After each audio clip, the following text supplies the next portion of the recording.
Integration का basic concept क्या होता है कि इंटीग्रल बेसिकली हमें क्या बता रहा होता है कि कोई भी चीज़ कितनी ऐड हो रही है या अक्यूमुलेट हो रही होती है। फॉर एग्ज़ाम्पल अगर आप एक मूवी डाउनलोड कर रहे हैं, तो 1 मिनट के दरमियान जो है ना कितना डाटा आपका क्या हो रहा है, डाउनलोड हो रहा होता है, मतलब स्टोर हो रहा होता है, इकट्ठा हो रहा होता है। अब सपोज़ करें कि 1 मिनट में आपका डाटा इतना स्टोर हुआ है या कम ऐड हुआ है। और 2 मिनट में इतना ऐड हुआ है और 3 मिनट में इतना डाटा आपका क्या हो गया, ऐड हो गया। अब इसको ग्राफ की अगर शक्ल में हम देखें ना, तो डाउनलोड स्पीड आपकी वाई एक्सिस के लॉन्ग आ जाएगी, एक्स एक्सिस के लॉन्ग आपका पास से टाइम आ जाएगा। तो यहाँ पे देखें ये स्ट्रेट लाइन के अंडर जो आपके पास डाटा क्या हो रहा है, कनेक्ट हो रहा है। मतलब वो यहाँ पे डाटा सारा क्या हो रहा है, ऐड हो रहा है। तो इसका मतलब है कि इस डाउनलोड स्पीड और टाइम के दरमियान ये जो कर्व सॉरी आपके पास ये जो एरिया बन रहा है ना, स्ट्रेट लाइन के अंडर, वो आपके पास क्या मिल रहा है, डाटा आपके पास मिल रहा है। तो इसका मतलब है कि इंटीग्रल हमें ये भी बता रहा होता है कि data accumulated is equal to area enclosed, कि जितना एरिया आपका इंक्रीज होता जाएगा उतना डाटा आपका ज़्यादा स्टोर होता जाएगा। जैसे-जैसे टाइम आपका क्या होगा, पास होता जाएगा, उसी तरह आपका डाटा क्या होना शुरू हो जाएगा, इंक्रीज़ होना शुरू हो जाएगा। अब डेली लाइफ के अंदर अगर आप कॉमन एग्जांपल देखें ना, स्पीड टाइम ग्राफ जो हम ड्रा करते हैं, अगर स्पीड आपके पास क्या है, कांस्टेंट है, तो जैसे जैसे टाइम गुजरेगा तो ये जो आपके पास ग्राफ एरिया आएगा इस स्ट्रेट लाइन के अंडर, इसका मतलब है कि ये हमें क्या बता रहा है, डिस्टेंस बता रहा है। स्पीड इनटू टाइम आपस में मल्टीप्लाई होंगे तो हमारे पास क्या आ जाएगा, डिस्टेंस आ जाएगा। इसी तरह अगर आप फ़ोर्स और डिस्टेंस का ग्राफ ड्रा करते हैं, फ़ोर्स आपके पास कांस्टेंट रहती है और डिस्टेंस जैसे-जैसे इंक्रीज़ होगा, तो हमारे पास ये जो आपके पास ग्राफ बनेगा, इस ग्राफ के अंदर जो है, जो एरिया बन रहा होगा, वो हमें क्या बता रहा होगा, वर्क बता रहा होगा कि एफ और डी आपस में जब मल्टीप्लाई होंगे, तो हमारे पास वर्क का आंसर आ रहा होगा। तो इसका मतलब है कि इंटीग्रल हमें बेसिकली क्या बता रहा होता है कि एरिया इनक्लोज्ड। अब एरिया इनक्लोज स्ट्रेट लाइन के अंडर जितना भी एरिया इनक्लोज हो रहा है वो हमें इंटीग्रल बता रहा होता है। अब लाजमी नहीं है कि स्ट्रेट लाइन हो सकता है कि आपके पास सपोज करें यहाँ पे एक कर्व आ जाती है कि स्पीड आपकी कांस्टेंट नहीं रहती, ये चेंज होना शुरू हो जाती है। जैसे जैसे टाइम गुजरता है वैसे वैसे स्पीड जो है वो क्या होती है, चेंज होती है। तो अब हम जर्नल अगर बात करें ना, स्पीड को अगर हम अज्यूम कर लें, हमारे पास एक फंक्शन है y is equal to F of X, और टाइम को अज्यूम कर लें एक क्वांटिटी या x है, तो इसका मतलब है कि y जो है वो x का क्या है, फंक्शन है। जैसे जैसे x इंक्रीज होगा y की वैल्यू क्या होना शुरू हो जाएगी, चेंज होना शुरू हो जाएगी। तो ये आपके पास एक कर्व आ गई है, किसकी, y is equal to F of X की कर्व आ गई है। तो अब अगर मैं आपसे ये बोलूं कि इन दो लाइंस के दरमियान ये जो शेडेड एरिया है, इसको आपने कैलकुलेट करना है, मतलब एरिया अंडर द कर्व। इस कर्व के अंडर आपने एरिया फाइंड करना है। तो उसके लिए हम क्या करेंगे, इसी डायग्राम को जो है ना थोड़ा और एक्सटेंड कर लेते हैं। सपोज करें ये आपके पास एक कर्व है, तो आपने इनके दरमियान एरिया कैलकुलेट करना है। तो हम क्या करेंगे कि इस पूरी कर्व को जो है ना स्मॉल पीसेस में डिवाइड कर लेंगे, मतलब पैचेस में डिवाइड कर लेंगे। तो फर्स्ट पैच जो बनेगा हमारे पास, इसकी जो विड्थ होगी वो क्या बन जाएगी, डेल्टा एक्स। इसी तरह सेकंड पैच जो भी बनेगा उसकी विड्थ के क्या बनेगी, डेल्टा एक्स। इसी तरह डेल्टा एक्स हर पैच की विड्थ आपने ले लेनी है। तो ये जो आखिरी पैच होगा ना इस ये आपके पास ये फर्स्ट पैच है, ये सेकंड, ये थर्ड, ये फोर्थ, इसी तरह अप टू सो ऑन ये nth पैच है।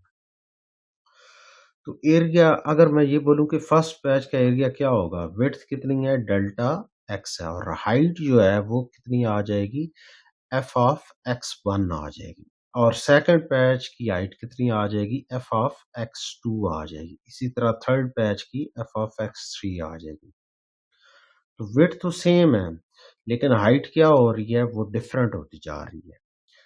तो हम क्या करेंगे फर्स्ट पैच का एरिया जो आएगा वो हाइट आएगी एफ ऑफ एक्स वन।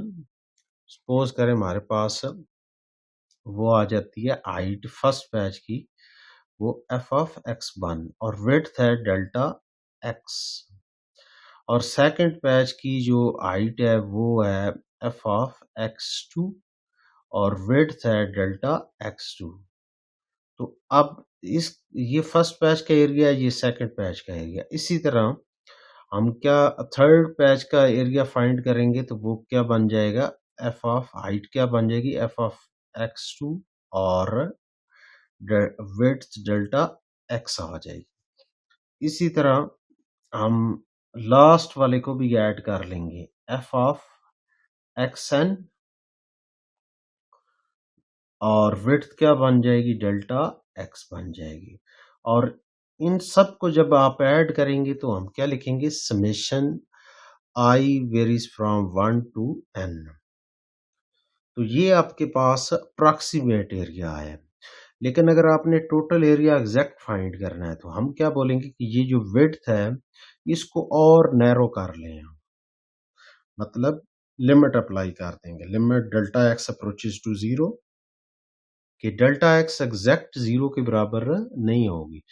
लेकिन सपोज करें कि डेल्टा एक्स की वैल्यू एक स्टूडेंट जो है वो अप्रॉक्सीमेटली ये ले लेता है कि 0.001 और दूसरा स्टूडेंट कहता है कि अगर हम ये ले लें कि 0.0001 इसका मतलब है कि ये अ, अगर आप वैल्यू ये वाली लेंगे तो बेहतर आपके पास एरिया की वैल्यू बनेगी। लेकिन अगर आप ये लेते हैं तो ये इसकी निस्बत अगर आप डेल्टा एक्स की वैल्यू ये लेंगे तो इसमें जो एरिया होगा वो इतना एक्यूरेट नहीं होगा जितना इसमें आ रहा होगा। लेकिन अगर आप इससे भी छोटी वैल्यू ले लेते हैं तो उसमें और एक्यूरेसी आना शुरू हो जाएगी। तो इसका मतलब है कि जैसे-जैसे डेल्टा एक्स की वैल्यू जो है वो 0 को अप्रोच करेगी तो हमारे पास जो एरिया होगा वो एग्ज़ैक्ट की तरफ अप्रोच करना शुरू कर देगा। अब ये जो फ़ॉर्मूला है टोटल एरिया का इसमें limit delta X approaches to 0 है। तो इसका मतलब है डेल्टा एक्स की वैल्यू जो है जैसे-जैसे आप 0 को अप्रोच करवाएँगे तो एक्यूरेसी उतनी ज़्यादा आएगी। अब हमें नहीं पता कि डेल्टा एक्स की वैल्यू आपने कितनी लेनी है। तो ये हमारे लिए जो है ना एक मुश्किल काम है। तो इस मुश्किल को हल करने के लिए जो है ना 17वीं सेंचुरी के अंदर जो है न्यूटन और लेबनिज़ ने एक शॉर्टकट हमें बताया कि आप जो है ये शॉर्टकट इस्तेमाल करें तो उसकी मदद से आप एग्जैक्ट एरिया फाइंड कर सकते हैं। तो अब हम नेक्स्ट जो है ना वो शॉर्टकट की तरफ चलते हैं कि वो शॉर्टकट क्या था कि जिसकी मदद से इंटीग्रेशन हमारी क्या हो गई थी आसान हो गई थी। 17वीं सेंचुरी के अंदर जो शॉर्टकट बताया गया था ना वो ये था कि आपके पास अगर एक फंक्शन है उसकी कर्व अगर ये है तो अगर आप उसको प्लेन के अंदर ड्रा करेंगे तो उस कर्व के अंडर जो है एरिया अगर आपने फाइंड करना है ये वाला सारा एरिया फाइंड करना है तो ये एक्स एक्सिस है और वाई एक्सिस के अलावा फंक्शन क्या है एफ ऑफ एक्स है। इसकी कर्व क्या है ये ग्रीन कलर में। तो आपने इस ग्रीन कलर के अंडर जो है ना एरिया फाइंड करना है। तो हम क्या करेंगे कि ये जो ब्लू कलर में शेडिंग हुई हुई है ना इसके साथ एक स्टेप और ले लेंगे कि आप स्मॉल जो है ना अगर एक्स के अंदर डेल्टा एक्स ऐड करते हैं स्मॉल इंक्रीमेंट ऐड करते हैं तो इसका मतलब है एरिया के अंदर भी स्मॉल इंक्रीमेंट आ जाएगा डेल्टा ए आ जाएगा। तो area under the curve A of x बन जाएगा। तो डेरिवेटिव ऑफ एरिया फिर क्या बन जाएगा, D by D X into A आ जाएगा। तो डेरिवेटिव को इस तरह रिप्रेजेंट करते हैं, ए प्राइम इंटू एक्स लिखेंगे कि ए प्राइम जो है बेसिकली एक्स का फंक्शन होगा। तो अब आप यहाँ पे देखें डेरिवेटिव की जो डेफिनेशन होती है ना, वो होती है limit delta X approaches to zero delta A, क्योंकि एरिया का आप डेरिवेटिव फाइंड कर रहे हैं ना, तो delta A divided by delta X आ जाएगा। अब आप यहाँ पे देखें ये जो डेल्टा ए है, ये जो रेड कलर में स्ट्रिप बनी हुई है ना, इसका एरिया फाइंड करना है। तो अब आप यहाँ पे देखिए इसकी विड्थ है डेल्टा एक्स के बराबर है, और हाइट जो है वो क्या है, किसके बराबर है, एफ ऑफ एक्स के बराबर है। तो डेल्टा ए किसके बराबर आ जाएगा, लेंथ कितनी है, एफ ऑफ, ये आपकी लेंथ बन जाएगी और ये आपकी विड्थ बन जाएगी। तो डेल्टा ए किसके बराबर आ जाएगा, F of x into delta x के बराबर आ जाएगा। तो इसकी वैल्यू उठा के यहाँ पे पुट कर देंगे हम। तो अब आप यहाँ पे देखिए limit delta X approaches to zero, इसका मतलब है कि डेल्टा एक्स जो है ना वो कभी भी जीरो नहीं होगा, लेकिन जीरो के करीब कोई वैल्यू है, ये बात ज़हन में रखनी। जैसे ही वो वैल्यू यहाँ पे पुट करेंगे आप, तो वो आपस में क्या हो जाएंगी, कैंसल आउट हो जाएगी, या आप सिंपली यहाँ पे भी कैंसल आउट कर सकते हैं। तो फाइनल आंसर फिर आपका क्या आ गया, एफ ऑफ एक्स आ गया। तो इसका मतलब है कि एरिया का जो डेरिवेटिव है वो बेसिकली क्या आ गया, फंक्शन के बराबर आ गया। तो अब अगर आप देखें ना कि शॉर्टकट ये कहता है कि आपने इस कर्व के अंदर जो एरिया फाइंड करना है, इसका अगर एरिया का डेरिवेटिव लिया जाए तो वापस ये फंक्शन बनना चाहिए, एफ ऑफ एक्स बनना चाहिए। तो अब आप यहाँ पे देखिए एरिया का अगर डेरिवेटिव लिया जाए तो हमारे पास क्या बन रहा है, फंक्शन के बराबर है। अब एरिया जो है ना लाजमी नहीं है कि एग्जैक्ट एरिया के बराबर ही होगा, मतलब ये एक डाटा है। अब ये डाटा जो है कभी डिस्प्लेसमेंट बन जाया करेगा, कभी वर्क बनेगा, वो डिफरेंट सिचुएशन के ऊपर डिफरेंट वैल्यू बनेगी। तो आपने ये बात ध्यान में रखनी है कि ये जो एरिया है इसको हम अनदर फंक्शन कैपिटल एफ का नाम देते हैं। कि अगर हमारे पास एक फंक्शन कैपिटल एफ हो, उसका डेरिवेटिव क्या बन रहा है, स्मॉल एफ ऑफ एक्स बन रहा है, तो हम ये कह सकते हैं कि एफ ऑफ एक्स का अगर डेरिवेटिव लिया जाए तो स्मॉल एफ ऑफ एक्स बनेगा, और इसका एंटी डेरिवेटिव लिया जाए, स्मॉल एफ ऑफ एक्स का एंटी डेरिवेटिव लिया जाए तो क्या बन जाता है, कैपिटल एफ ऑफ एक्स बन जाता है। तो आप ये कह सकते हैं कि derivative of capital F of X is equal to small F of X, anti derivative of small F of X is equal to capital F of X. तो एंटी डेरिवेटिव को हम क्या नाम देते हैं, इंटीग्रेशन का नाम देते हैं। तो ये क्या आ जाएगा, integral F of X D X is equal to capital F of X plus C. तो ये आपके पास जो है डेफिनेशन किसकी आ गई है, इंटीग्रेशन की आ गई है। अब नेक्स्ट जो है ना हम डिस्कस करेंगे कि ये सी हम क्यों ऐड करते हैं, इसको बोला जाता है कांस्टेंट ऑफ इंटीग्रेशन बोला जाता है बेसिकली। तो अब आप यहाँ पे देखें कैपिटल एफ जो है वो आपके पास एक फंक्शन है जिसका हम डेरिवेटिव लें तो स्मॉल एफ ऑफ एक्स आ रहा है। अब एग्जांपल के तौर पर अगर मैं आपसे ये पूछूं कि मुझे ये बताएं कि साइन एक्स का डेरिवेटिव क्या होगा, तो साइन एक्स का डेरिवेटिव क्या आ जाएगा, कॉस एक्स आ जाएगा। तो इसका मतलब है कि इंटीग्रेशन में जब हम जाएंगे तो कॉस एक्स की इंटीग्रेशन फिर क्या बन जाएगी, साइन एक्स बन जाएगी। इसी तरह अगर डेरिवेटिव मैं ये बोलूं कि साइन एक्स प्लस 5, इसका डेरिवेटिव क्या होगा, साइन एक्स का डेरिवेटिव क्या आ जाएगा, कॉस एक्स आ जाएगा। और 5 आपके पास क्या है, कांस्टेंट है, तो कांस्टेंट का डेरिवेटिव क्या हो जाएगा, जीरो हो जाएगा, जीरो हो जाएगा। तो इसका मतलब है फाइनल आंसर आपका क्या आएगा, कॉज एक्स आ जाएगा। तो इसका मतलब है कॉज एक्स की जो इंटीग्रेशन होती है वो हमारे पास क्या आनी चाहिए, साइन एक्स आनी चाहिए। अब इस क्वेश्चन के मुताबिक जो है हमें तो इस अगर इसका डेरिवेटिव लेने से आंसर हमारा ये बन रहा है, तो अगर इसको मैं इंटीग्रेट करूं, cos x को इंटीग्रेट करूं तो मुझे वापस ये सारा फंक्शन मिलना चाहिए। तो हमें सिर्फ क्या मिल रहा है, साइन x मिल रहा है, ये वाली वैल्यू मिल रही है यहाँ पे। तो इसका मतलब है कि +5 जो है ना वो यहाँ पे क्या है, मिसिंग है। इसी तरह अगर मैं ये बोलूं कि साइन x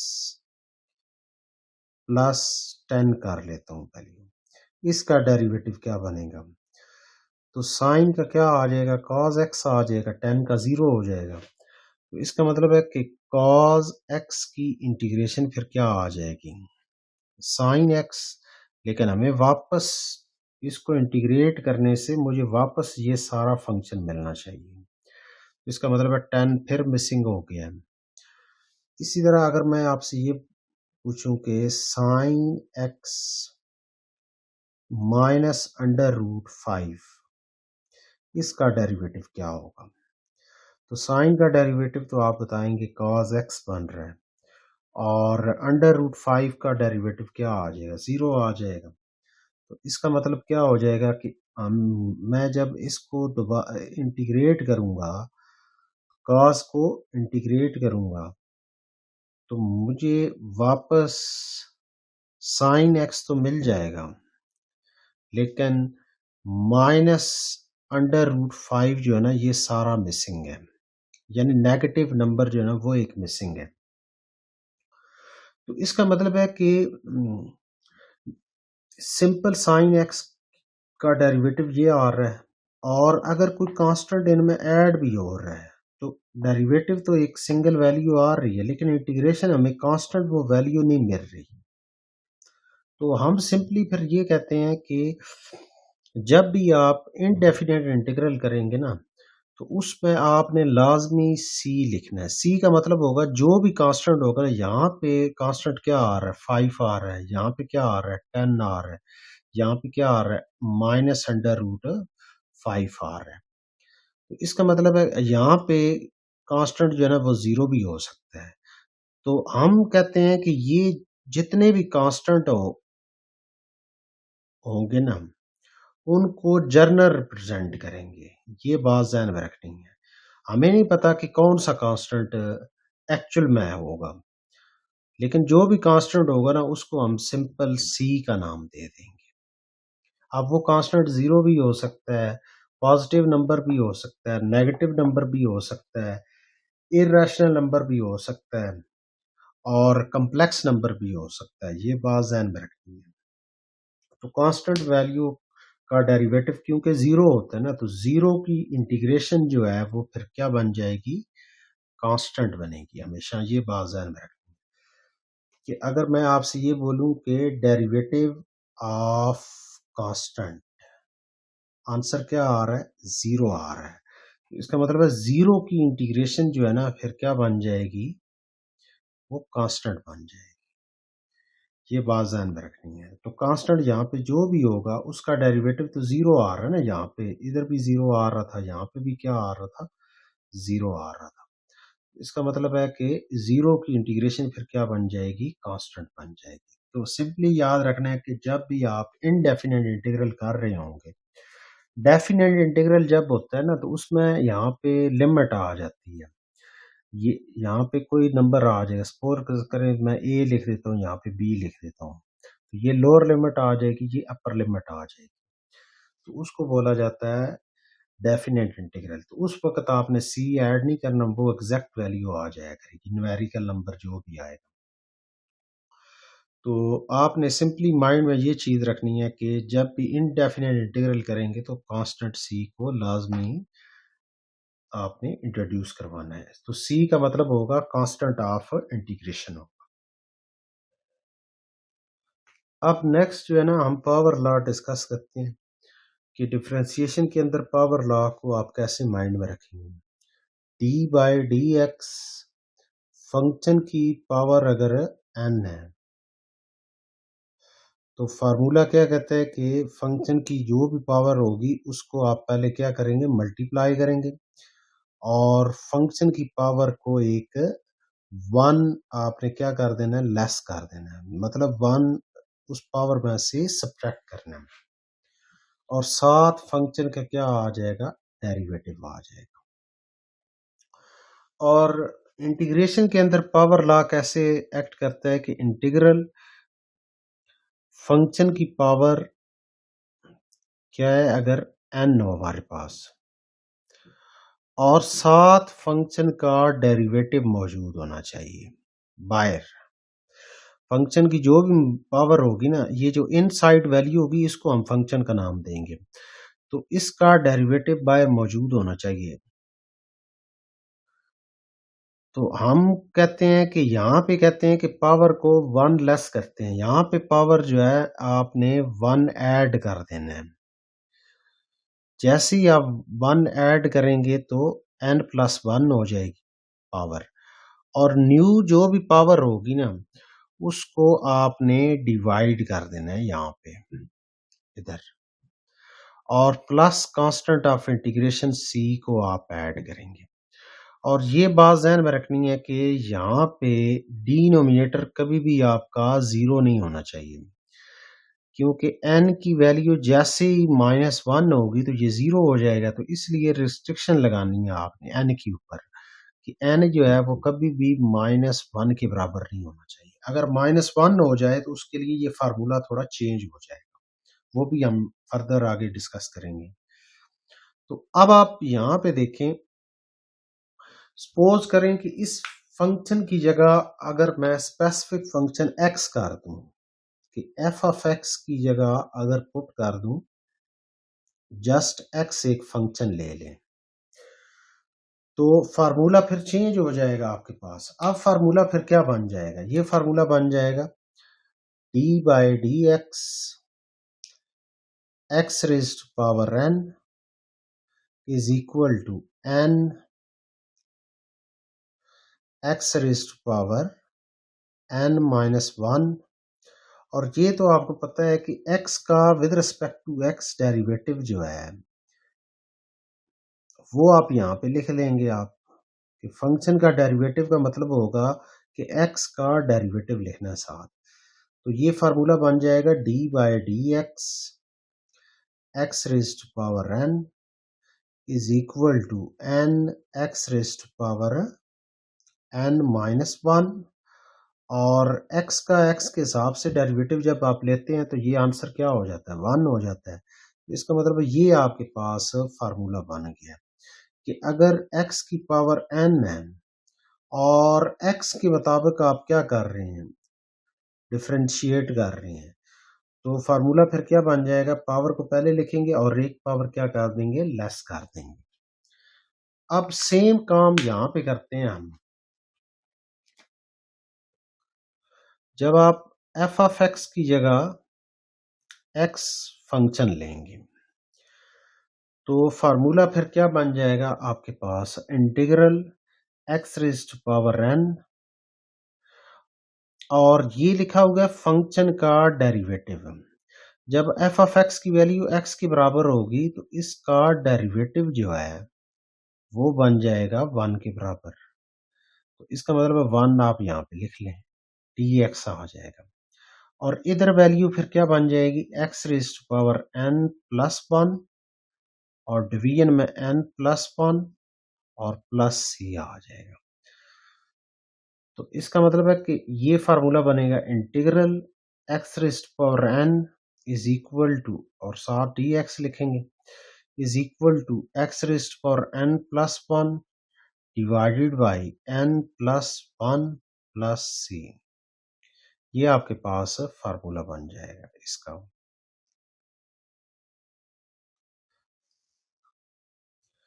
अब नेक्स्ट जो है हम क्या काम करते हैं, अगर मैं आपको ये बोलूं कि n की जगह आप 0 पुट कर दें, n की जगह क्या पुट कर दें, 0 पुट कर दें, तो यहाँ पे वैल्यू फिर क्या बन जाएगी, x की पावर क्या बन जाएगी, 0 बन जाएगी। यानी d बाई डी एक्स की पावर क्या आ जाएगी, 0 आ जाएगी। और इधर n की जगह जब आप 0 पुट करेंगे तो ये पूरी वैल्यू क्या हो जाएगी, 0 हो जाएगी। तो आप ये कह सकते हैं कि d by D x raised power 0 answer क्या हो जाएगा, 1 हो जाएगा। तो इसका मतलब है 1 का डेरिवेटिव क्या हो गया, 0 हो गया।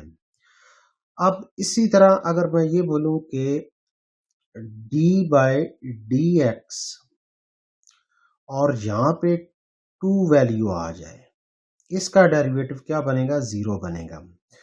क्योंकि बेसिकली आप लिख सकते हैं ना, 2 इज इक्वल टू 2 क्रॉस 1। तो 2 क्रॉस एक्स रेज़्ड पावर 0, 1 को आप लिख लें एक्स रेज़्ड पावर 0। तो एक्स रेज़्ड पावर 0 का मतलब क्या होगा, 1, 1 का डेरिवेटिव क्या हो जाएगा, 0।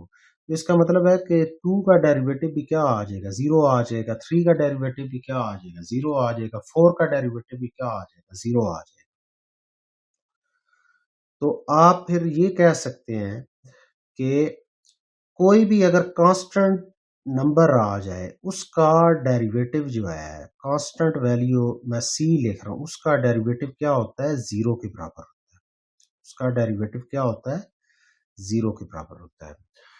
तो अब इसी का हम, क्योंकि डेरिवेटिव और इंटीग्रेशन दोनों इन्वर्स प्रोसेस होते हैं ना, तो अब अगर मैं ये बोलूं कि 0 की इंटीग्रेशन फिर क्या बनेगी, 0 की इंटीग्रेशन वापस क्या बन जाएगी, कांस्टेंट बन जाएगी। 0 की इंटीग्रेशन आपके पास क्या बन जाएगी, कांस्टेंट बन जाएगी।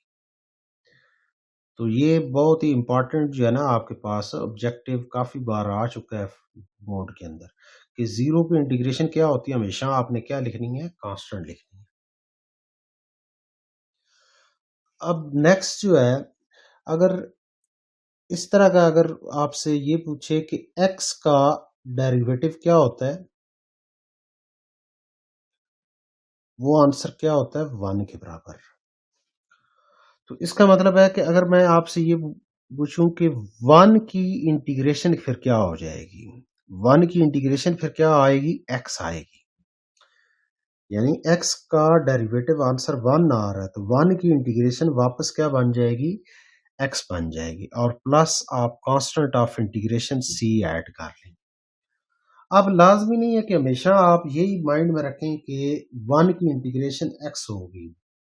अगर इस तरह वो आपसे क्वेश्चन पूछता है कि 1 इधर वेरिएबल x की जगह t ले आता है, कि t के हिसाब से इंटीग्रेट कर रहे हैं 1 को, तो फिर इसका आंसर बनेगा t प्लस c बन जाएगा।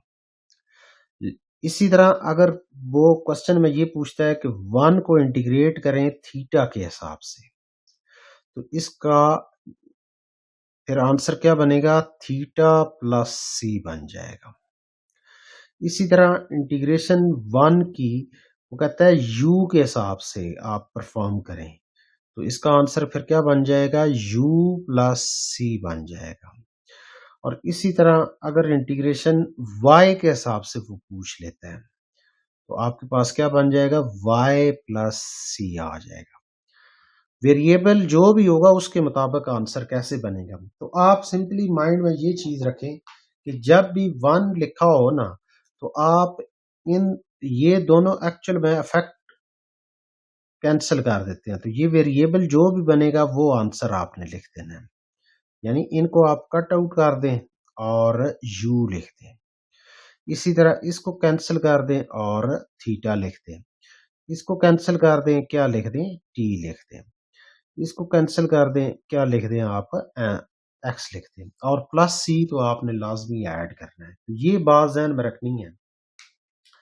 जैसे एक्स का एक्स के हिसाब से डेरिवेटिव क्या था, 1 था, तो 1 की इंटीग्रेशन फिर एक्स बनी है। और टी के हिसाब से 1 की इंटीग्रेशन टी बन गई है। लेकिन अगर मैं ये पूछूं कि आप डेरिवेटिव लें टी के हिसाब से, टी का डेरिवेटिव फिर क्या बनेगा, वो 1 बन जाएगा। तो 1 की इंटीग्रेशन फिर क्या बन जाएगी, टी बन जाएगी। तो ये इसके साथ लिंक हो जाएगा, ये इसके साथ लिंक हो जाएगा। ये बात ज़हन में रखनी है। इसी तरह थीटा को आप डिफरेंशिएट करें, थीटा के हिसाब से आंसर क्या बन जाएगा, 1 बन जाएगा। तो 1 की इंटीग्रेशन फिर क्या बन जाएगी, थीटा बन जाएगी। अब नेक्स्ट अगर डेरिवेटिव लिया जाए कांस्टेंट टाइम एक्स का, तो आप ये परफॉर्म करेंगे कि सी को आप आउटसाइड कर लें कांस्टेंट वैल्यू, और ऑपरेटर जो है वो एक्स के ऊपर ऑपरेट हो जाएगा। मतलब डी बाई डी एक्स एक क्या है, ऑपरेटर है डिफरेंशिएशन का। तो आंसर क्या बन जाएगा, सी इंटू एक्स का एक्स के हिसाब से डेरिवेटिव क्या आ जाएगा, 1 आ जाएगा। तो इसका मतलब है कि डेरिवेटिव फिर क्या बन गया कि सी टाइम एक्स का डेरिवेटिव क्या आ गया, सी के बराबर आ गया।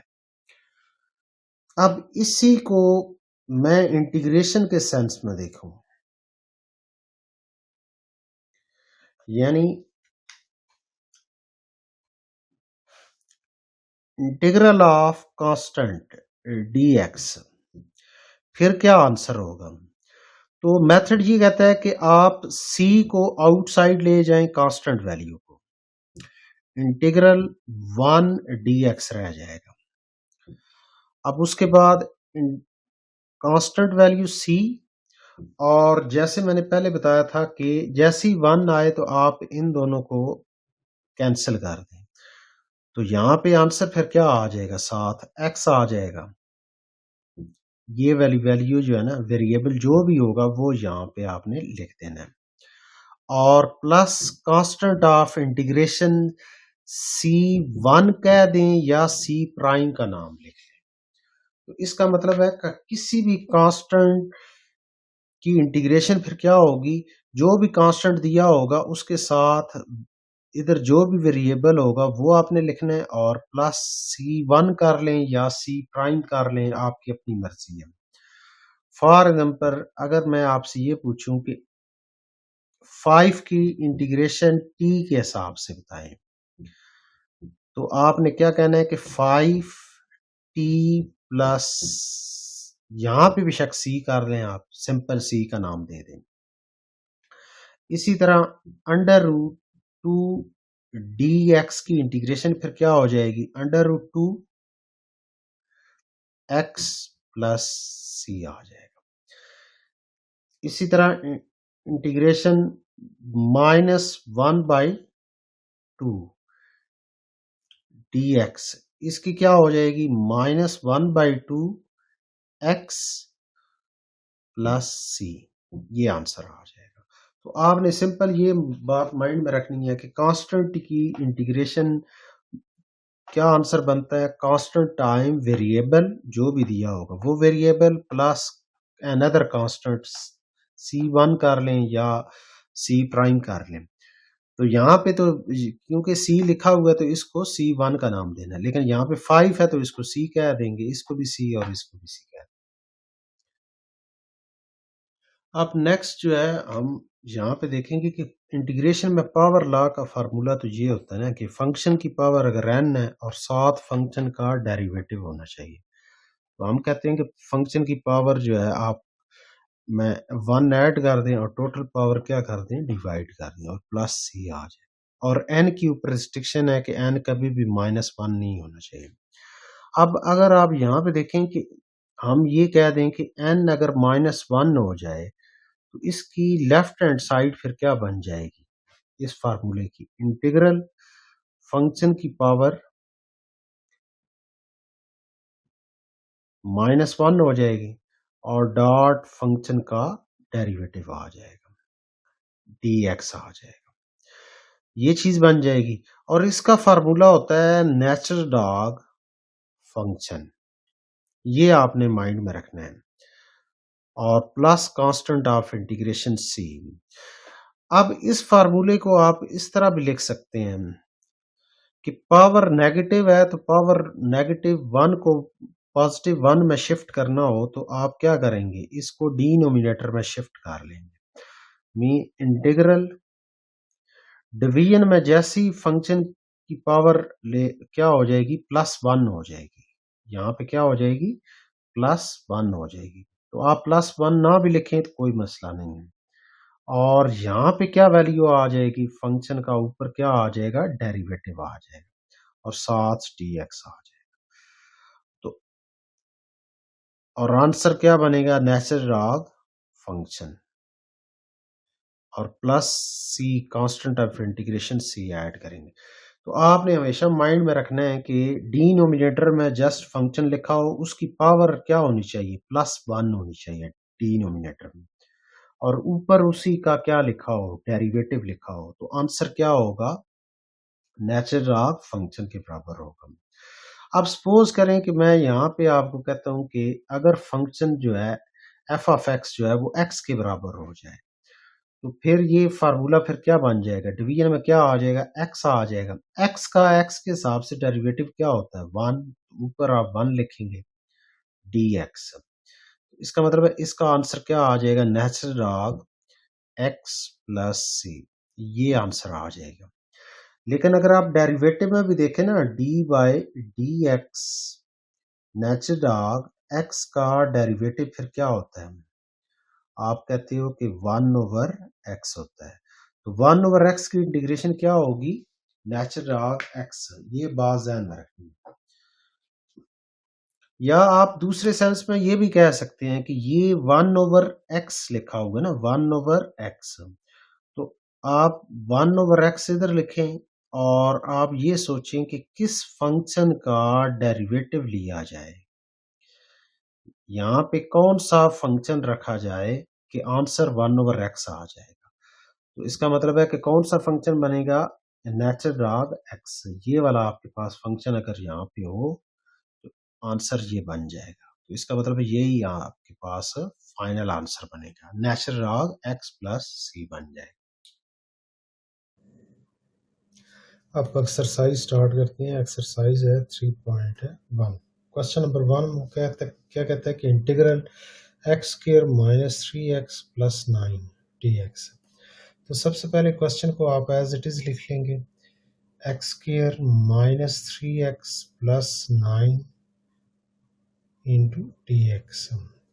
अब आप काम क्या करेंगे कि इंटीग्रल जो है एक्स स्क्वायर के ऊपर अलग से ऑपरेट करेंगे, एक्स स्क्वायर dx, -3 को पहले लिख लेंगे इंटीग्रल एक्स dx, प्लस इसी तरह 9 को आप पहले लिख लेंगे इंटीग्रल 1 dx लिख लेंगे।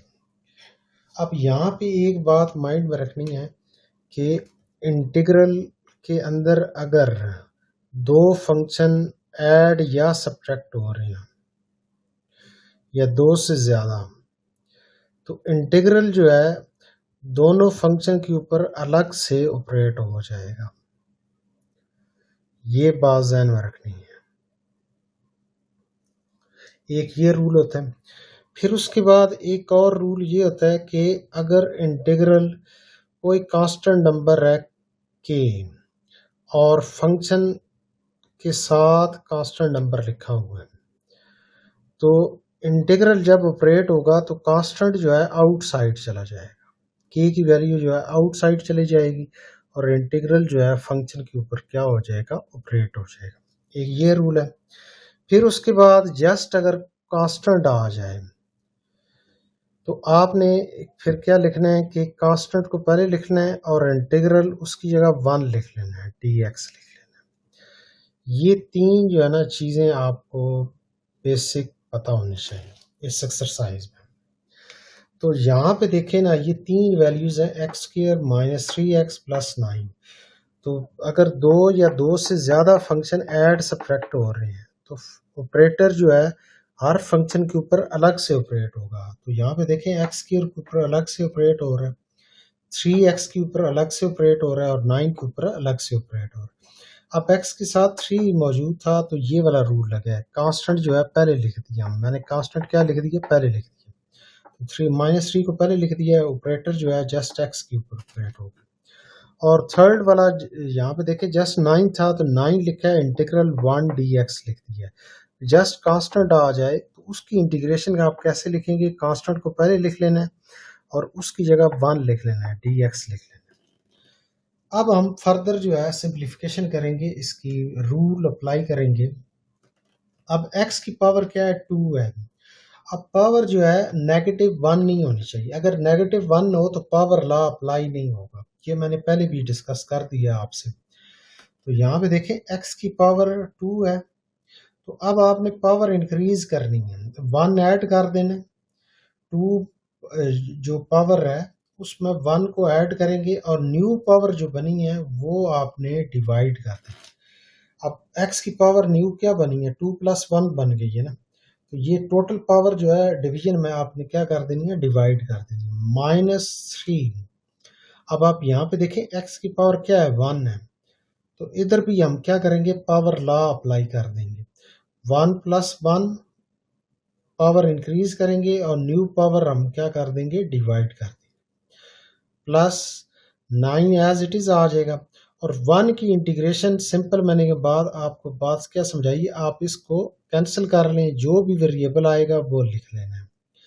अब इंटीग्रेशन हो गई है ख़त्म, तो कांस्टेंट ऑफ इंटीग्रेशन c जो है ना लाजमी ऐड करना है, क्योंकि ये आपके पास क्या जो इंटीग्रल दिया हुआ है ना, जो गिवन क्वेश्चन है, ये इनडेफिनेट इंटीग्रल है। जो डेफिनेट इंटीग्रल होता है ना, उसमें लिमिट अब बताई जाती है। लोअर लिमिट सपोज कर मैं यहाँ पे 0 लिख देता हूँ, यहाँ पे 1 लिख देता हूँ, और यहाँ पे आपके पास क्या आ जाएगा, फंक्शन आ जाएगा, और इधर dx आ जाएगा। तो इसको बोला जाता है डेफिनेट इंटीग्रल। लेकिन अगर लिमिट के बगैर क्वेश्चन अगर आ जाए इस तरह, तो इसका मतलब है ये इनडेफिनेट इंटीग्रल है।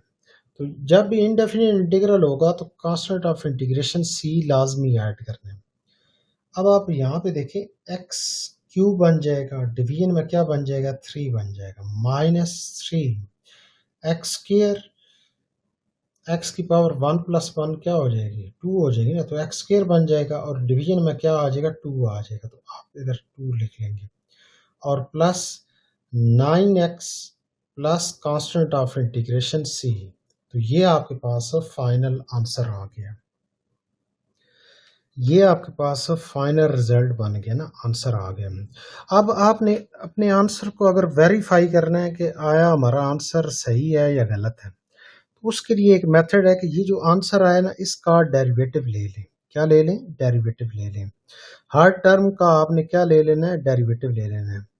x³ डिवाइडेड बाई 3, इसका भी डेरिवेटिव लेंगे, -3 / 2 d/dx x² +9 d/dx x, और कांस्टेंट का डेरिवेटिव क्या हो जाएगा, 0 हो जाएगा, वो मैं डायरेक्ट यहाँ पे लिख देता हूँ। तो अब आप यहाँ पे देखें x³ का डेरिवेटिव क्या हो जाएगा, 3x² हो जाएगा ना।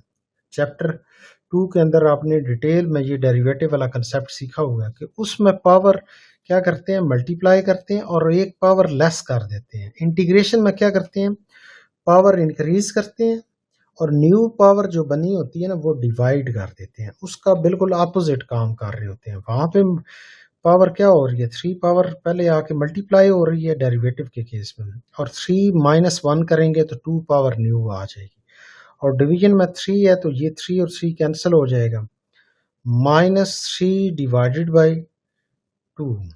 अब आप यहाँ पे देखें, ये हमारे पास 2x है ना, तो 2x सॉरी x² है, x² का डेरिवेटिव क्या आ जाएगा, 2x बन जाएगा, +9 और x का x के हिसाब से डेरिवेटिव 1 बन जाएगा, 2 और 2 आपस में क्या हो जाएंगे, कैंसिल। तो ये हमारे पास आंसर फिर क्या आ जाएगा, x² - 3x + 9। अब ये जो वैल्यू बनी है ना, यही वैल्यू यहाँ पे लिखी हुई है जिसको आपने इंटीग्रेट किया है, x² - 3x + 9, इसकी इंटीग्रेशन क्या बनी है, x³ divided by 3 -3x² divided by 2 +9x + c। तो अब आपने ये बात ज़हन में रखनी है कि इंटीग्रेशन का जो भी आंसर आएगा उसका डेरिवेटिव लेने से वापस अगर दोबारा वही फंक्शन बन जाए, तो इसका मतलब है कि आपने जो भी काम किया है वो सही काम किया है, आपका आंसर जो भी आएगा वो फिर क्या हो जाएगा, सही हो जाएगा। तो आपने ये इसको बोलते हैं चेक लगाना, कि अपने आंसर को चेक कर सकते हैं आप। तो पेपर के अंदर जो है ना, आपने ये वाला काम नहीं करना, चेक वाला काम नहीं लगाना यहाँ पे, जस्ट आपने इसका आंसर फाइंड करना है। अपने तौर पे आप ये चेक लगा सकते हैं। अब नेक्स्ट क्वेश्चन नंबर 2 है हमारे पास। सबसे पहले क्वेश्चन की स्टेटमेंट लिख लेंगे हम, Y square plus 8y plus under root 2 dx आ जाएगा। अब ये जो ऑपरेटर होता है ना, ये बेसिकली डेरिवेटिव के केस में तो d by D x operator होता है ना, लेकिन इंटीग्रेशन में ये वाला ऑपरेटर होता है, ये मिल के पूरा एक ऑपरेटर क्रिएट करता है। यहाँ पे सेंटर में फंक्शन आता है और इधर यहाँ पे क्या आ रहा होता है, डेरिवेटिव में फंक्शन आ रहा होता है। ये बात ध्यान में रखनी है। तो अब आप यहाँ पे देखें, integral Y square D X लिख लेंगे और प्लस 8 को पहले लिखेंगे, और इंटीग्रल वाई, सॉरी यहाँ पे जो है, क्योंकि वेरिएबल y है ना, तो यहाँ पे x नहीं आएगा, y आएगा। ये बात ध्यान में रखें, dy आएगा। यहाँ पे भी क्या लिखेंगे हम, dy लिखेंगे। और इसी तरह यहाँ पे देखें, प्लस ये जस्ट कांस्टेंट वैल्यू है, तो कांस्टेंट वैल्यू जब भी लिखेंगे बाहर लिखेंगे इंटीग्रल।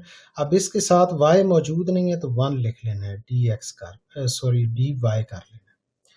अब नेक्स्ट स्टेप में आप यहाँ पे क्या अप्लाई करेंगे, पावर लॉ अप्लाई करेंगे। y की पावर क्या है, 2 है, -1 हो तो पावर लॉ अप्लाई नहीं करेंगे, फिर लॉ की शक्ल में आंसर आएगा।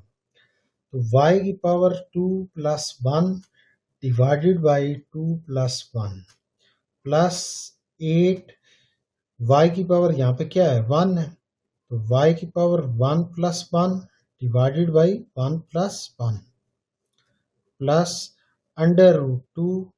यहाँ पे मैंने सिंपल क्या बात समझाई है, जब भी सेंटर में 1 आ जाए ना, तो इन दोनों को इफेक्ट एक दूसरे का क्या हो जाता है, कैंसिल हो जाता है। तो वेरिएबल क्या बच गया, y, तो y आंसर आ गया। इंटीग्रेशन खत्म हो गया है, तो constant of integration c add कर देंगे हम लास्ट में।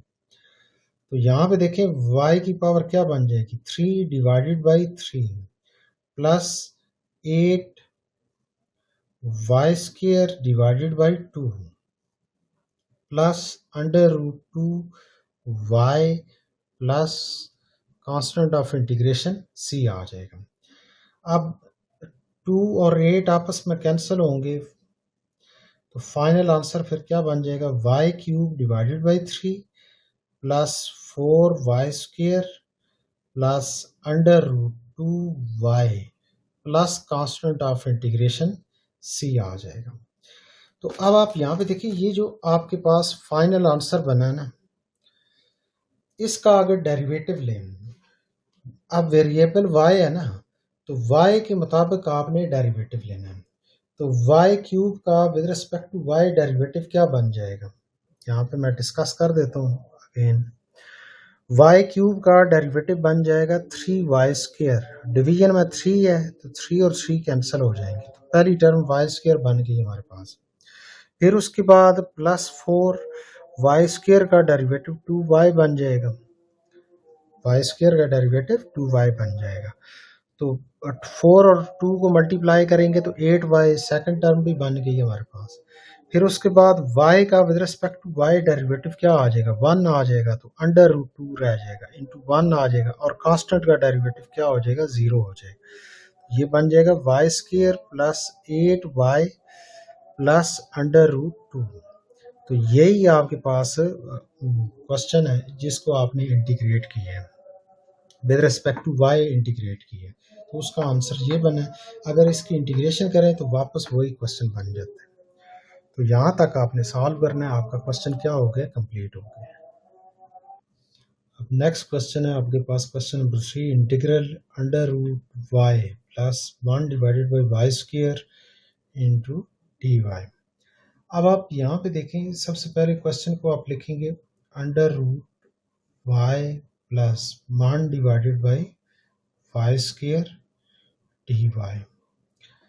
अब इसको सॉल्व करेंगे, इंटीग्रल जो है वो ऑपरेटर जो है अंडर रूट वाई के ऊपर अलग से ऑपरेट होगा, under root Y D Y plus integral 1 divided by Y square, D Y के ऊपर अलग से ऑपरेट होगा।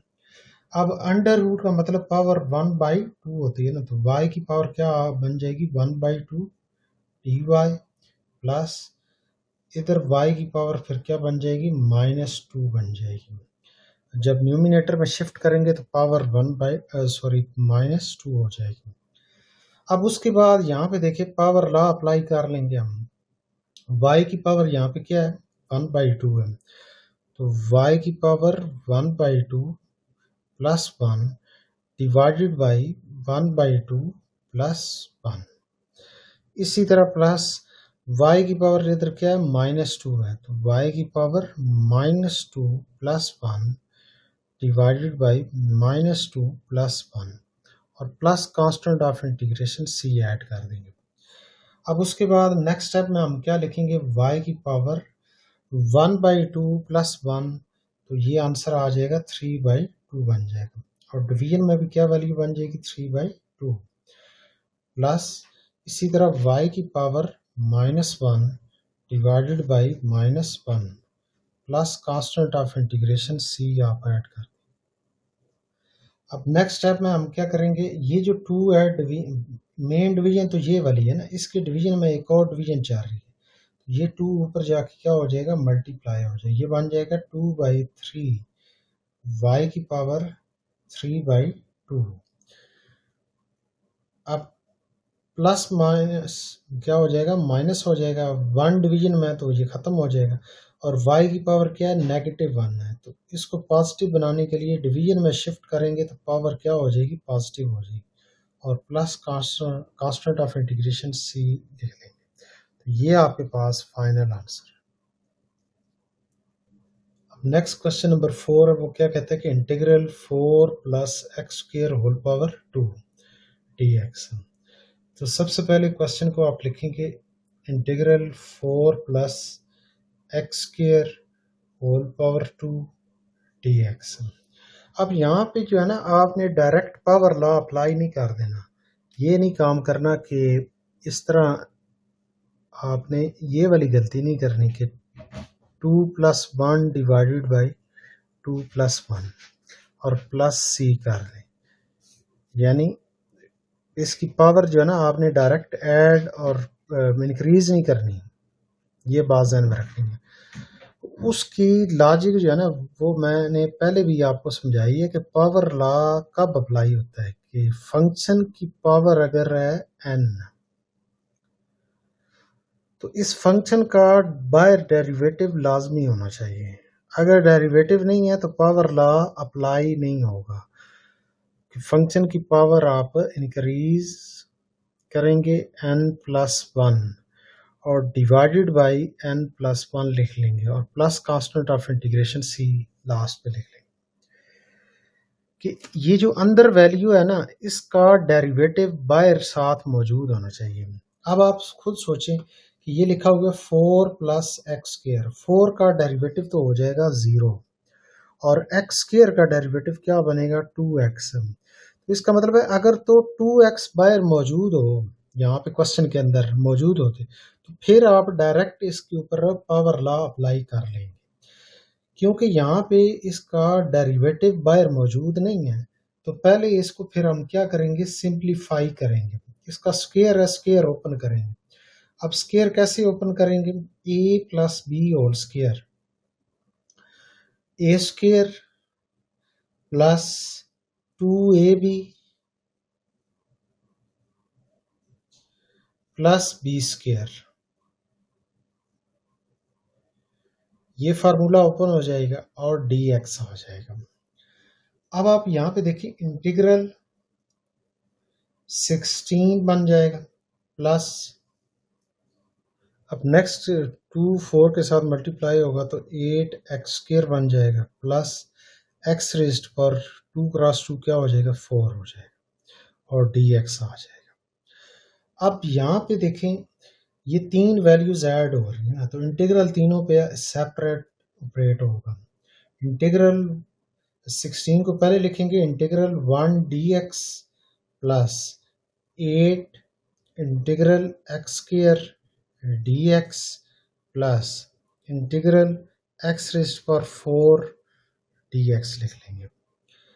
अब सिंपल हम क्या कर लेंगे, यहाँ पे 16 लिखेंगे एज इट इज, सेंटर में 1 आ रहा है तो ये आपस में कैंसिल कर लें, तो यहाँ पे x रह जाएगा प्लस 8 x की पावर कितनी है 2 है, तो पावर लॉ अप्लाई कर लेंगे 2 plus 1 divided by 2 plus 1 plus x की पावर यहाँ पे क्या है 4 है, तो x की power 4 plus 1 divided by 4 plus 1 plus constant of integration c add कर देंगे, तो फाइनल रिजल्ट फिर क्या बन जाएगा 16x प्लस 8। अब डिवीजन में क्या बन जाएगा 2 प्लस 1 क्या आ जाएगा 3 आ जाएगा, तो 8 के डिवीजन में मैंने लिख दिया x की पावर 3 प्लस x की power 5 divided by 5 plus constant of integration c, तो ये आपके पास फाइनल आंसर। ये वाली गलती कभी भी नहीं करनी कि डायरेक्ट जो है ना पावर लॉ अप्लाई नहीं करना, क्योंकि पावर लॉ तब अप्लाई होता है जब फंक्शन का डेरिवेटिव साथ मौजूद होना चाहिए बाहर। अगर डेरिवेटिव मौजूद हो तो फिर तो आप ये वाला काम कर लेंगे, लेकिन यहाँ पे 2x बाहर मौजूद नहीं है, तो आप ये सिंपल पहले इसको क्या करना है सॉल्व करना है। स्क्वायर को ओपन करेंगे 3 टर्म बन जाएंगी, तो तीनों पे अलग अलग आपने इंटीग्रल ऑपरेट कर देना है, उसके बाद सिंपल आपने पावर लॉ अप्लाई कर देना। अब नेक्स्ट क्वेश्चन देखिए, क्वेश्चन नंबर 5 है integral 1 plus x into 1 minus x square D x है। सबसे पहले आप क्वेश्चन को लिखेंगे 1 plus x into 1 minus x square D x. तो हम क्या करेंगे पहले इसको सिंप्लीफाई करेंगे, 1 को पिक करेंगे, 1 को 1 के साथ मल्टीप्लाई करेंगे, फिर 1 को माइनस एक्स स्क्वायर के साथ मल्टीप्लाई करेंगे। जब 1 को 1 के साथ करेंगे तो 1 आंसर आ जाएगा, 1 को माइनस एक्स स्क्वायर के साथ करेंगे तो माइनस एक्स स्क्वायर आ जाएगा। फिर x को पिक करेंगे, इस 1 के साथ मल्टीप्लाई करेंगे तो प्लस x आ जाएगा।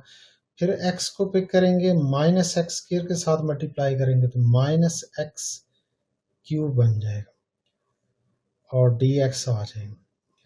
तो अब आप यहाँ पे देखिए ये टोटल आपके पास 4 वैल्यूज आ गई है ना, तो अब आपने सिंपल काम क्या करना है, सेपरेट इंटीग्रेशन जो है ना अप्लाई करनी है इन सब पे। Minus integral X square D X plus integral X D X minus integral X cube D X आ जाएगा। अब आप यहाँ पे देखिए 1 आ गया ना, तो ये फैक्ट कैंसिल हो जाएगा, आंसर क्या आ जाएगा x आ जाएगा प्लस सॉरी यहाँ पे हमारे पास क्या आ जाएगा माइनस, और x की पावर 2 है तो पावर लॉ अप्लाई कर सकते हैं, क्योंकि -1 अगर पावर आ जाए तो तब पावर लॉ आपने अप्लाई नहीं करना। उसके अलावा जो मर्जी पावर हो, नेगेटिव पॉजिटिव चाहे 0 हो, तो तब भी पावर लॉ अप्लाई कर लेना। अब आप यहाँ पे देखिए x की पावर 1 है तो पावर लॉ अप्लाई करेंगे 1 plus 1 divided by 1 plus 1 minus x की पावर यहाँ पे क्या है 3 है तो 3 प्लस 1 लिख लेंगे, और डिवीजन में क्या करेंगे 3 प्लस 1, और इंटीग्रेशन खत्म हो गई है, plus constant of integration c add कर देंगे। अब आप यहाँ पे देखें x minus x cube divided by 3 plus X square divided by 2 minus x raised power 4 divided by 4 plus constant of integration c लिख लेंगे। तो लास्ट पे हम क्या करेंगे, इसको थोड़ा सा अरेंज कर लेंगे, जिसकी हाईएस्ट पावर है उस टर्म को पहले लिख लेंगे, और उससे लेस जो है क्यूब है minus x cube divided by 3, फिर स्क्वायर वाली टर्म लिख लें एक्स स्क्वायर डिवाइडेड बाई 2, फिर पावर 1 वाली तो प्लस एक्स आ जाएगा, और लास्ट पे कांस्टेंट ऑफ इंटीग्रेशन c। तो ये आपके पास फाइनल आंसर है। अब ये जो आंसर आया ना, इसका अगर आप डेरिवेटिव लेंगे ना तो ये 4 वैल्यूज बननी चाहिए, 1 minus x square plus x minus x cube. ये अगर बन जाए इसके डेरिवेटिव से, तो इसका मतलब आपका क्वेश्चन क्या है ठीक है। अब आप यहाँ पे देखिए, सबसे पहले क्वेश्चन को आप एज इट इज लिखेंगे, integral under root X plus 1 divided by 2 under root X D X आ जाएगा। अब इंटीग्रल जो है दोनों टर्म से अलग अलग ऑपरेट होगा ना, तो integral under root X D X plus, अब आप यहाँ पे देखिए ये जो दूसरी वैल्यू है इसके साथ कांस्टेंट वैल्यू 1/2 लिखी हुई है, तो 1 डिवाइडेड बाई 2 को आप पहले लिख लेंगे, integral 1 divided by under root X आ जाएगा, और साथ क्या लिख लेंगे, डी एक्स लिख लेंगे। अब आप यहाँ पे देखें, इंटीग्रल एक्स की पावर यहाँ पे क्या है, 1/2 है, तो उसको आप अंडर रूट को की जगह क्या लिख लेंगे, 1/2 पावर। और इसी तरह इधर भी इंटीग्रल, यहाँ पे डिवीजन में अंडर रूट एक्स है, तो जब अगर एक्स की पावर क्या बन जाएगी, +1/2 डिवीजन में बनेगी, जब आप इसको ऊपर लेके जाएंगे ना, तो पावर आपके पास मतलब न्यूमिनेटर में शिफ्ट करेंगे तो पावर नेगेटिव हो जाएगी, -1/2 बन जाएगी। अब यहाँ पे x की पावर है +1/2, यहाँ पे क्या है, -1/2। पावर लॉ सिर्फ -1 पे नहीं लगता, उसके अलावा जो मर्जी पावर हो तो आपने पावर लॉ अप्लाई करना है। तो यहाँ पे देखें, x की पावर 1/2 +1, और इसी तरह 1/2 +1, पावर इंक्रीज करेंगे, न्यू पावर क्या कर लेंगे, डिवाइड कर लेंगे। सेम काम जो है आपने सेकंड टर्म में भी करना है, ये कांस्टेंट एज इट इज आ जाएगा। इधर हम क्या करेंगे, सबसे पहले x की पावर -1/2 +1 और -1/2 +1 के 1 पावर में ऐड करेंगे और न्यू पावर क्या कर लेंगे, डिवाइड कर लेंगे, और कांस्टेंट ऑफ इंटीग्रेशन c जो है वो लास्ट पे ऐड कर लेंगे। तो अब आप यहाँ पे देखें, x की पावर क्या बन जाएगी, 3/2, और डिवीजन में भी क्या आ जाएगा, 3/2 प्लस 1/2, x की पावर क्या आंसर बनेगा इसका, +1/2 बन जाएगा, और इधर डिवीजन में भी क्या बन जाएगा, +1/2, ब्रैकेट क्लोज कर लेंगे, प्लस कांस्टेंट ऑफ इंटीग्रेशन से। अब ये 2 और 2 आपस में क्या हो जाएंगे, कैंसिल हो जाएंगे, और ये वाला 2 जो है मेन डिवीजन तो ये है ना, इसके डिवीजन में एक और डिवीजन चल रही है, तो ये जो डिनोमिनेटर यहाँ पे है ना, ये ऊपर चला जाएगा, ऊपर वाली टर्म के साथ मल्टीप्लाई हो जाएगा, तो 2/3 बन जाएगा, x की power 3/2 plus under root x plus constant of integration से, तो ये आपके पास फाइनल आंसर है। अब नेक्स्ट क्वेश्चन सॉल्व करने से पहले जो है ना, हम कुछ पहले फार्मूले डिस्कस कर लेते हैं। अगर इंटीग्रल a⁻⁴ फंक्शन और साथ फंक्शन का डेरिवेटिव भी मौजूद होना चाहिए और dx, तो इसका फार्मूला क्या कहता है कि अगर a की पावर में कोई भी फंक्शन लिखा हुआ है और उस फंक्शन का डेरिवेटिव साथ मल्टीप्लाई हो रहा है, तो आंसर अब मैं आप क्या लिखेंगे, a की power function as it is आ जाएगा और डिवाइड कर देंगे natural log a plus constant of integration c, last पे लिखेंगे, ऐड करेंगे। सिंपल फार्मूला क्या है कि a की पावर फंक्शन डॉट इसी फंक्शन का डेरिवेटिव साथ मल्टीप्लाई होना चाहिए। अगर डेरिवेटिव नहीं है तो ये फार्मूला अप्लाई इस तरह नहीं होगा, ये बात ध्यान में रखें। तो फार्मूला क्या बन जाएगा, इसका आंसर क्या बनेगा, a की पावर फंक्शन ये वाली टर्म एज इट इज आ जाएगी और नेचुरल लॉग a आ जाएगा। अब इसकी एग्जांपल जो है ना, यहाँ पे हम एक ले लेते हैं। सपोज करें कि मेरे पास, मैं आपको कहता हूँ कि 5 एक नंबर है, a की जगह, a का मतलब है कांस्टेंट नंबर होगा 5, और फंक्शन की जगह मैं ले लेता हूँ x² ले लेता हूँ, फंक्शन की जगह क्या ले लेता हूँ, x² ले लेता हूँ।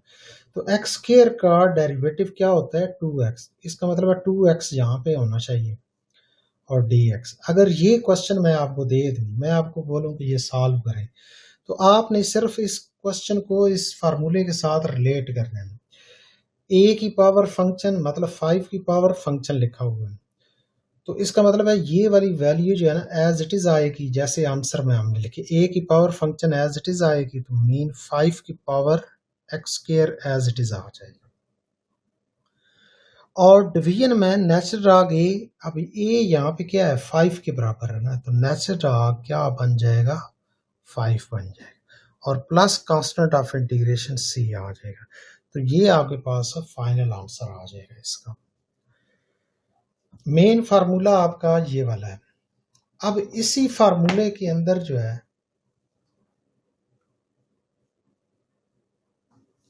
इस फार्मूले के अंदर ए की जगह अगर मैं ई लिख दूं, ई बेसिकली क्या होता है, एक नेचुरल लॉग का एंटी लॉग होता है, एक नंबर होता है जिसको हम इर्रेशनल नंबर भी कहते हैं। ए की जगह अगर ई आ जाए तो ये फार्मूला फिर चेंज हो जाएगा ना, तो नया फार्मूला फिर क्या बन जाएगा हमारे पास, वो फार्मूला बन जाएगा कि इंटीग्रल ई की पावर फंक्शन, ए की जगह हमने क्या कर दिया ई कर दिया, डॉट फंक्शन का डेरिवेटिव साथ मौजूद होना चाहिए, dx इज इक्वल टू, अब ए की जगह हमने क्या पुट करना है ई, तो ई की power function as it is, और डिवीजन में क्या वैल्यू बन जाएगी नेचुरल लॉग ई और plus constant of integration C. अब ये जो नेचुरल लॉग ई होता है ना, ये 1 के बराबर होता है। ये किसके बराबर होता है, ये वाली वैल्यू जो है ना हमारे पास फिर क्या बन जाएगी 1 के बराबर बन जाएगी। जब 1 के बराबर बनेगी तो ये फार्मूला फिर इस तरह बन जाएगा, इंटीग्रल ई की पावर फंक्शन डॉट फंक्शन का derivative dx is equal to E की power function plus constant of integration C. तो ये आपके पास फार्मूला बन गया। नेक्स्ट,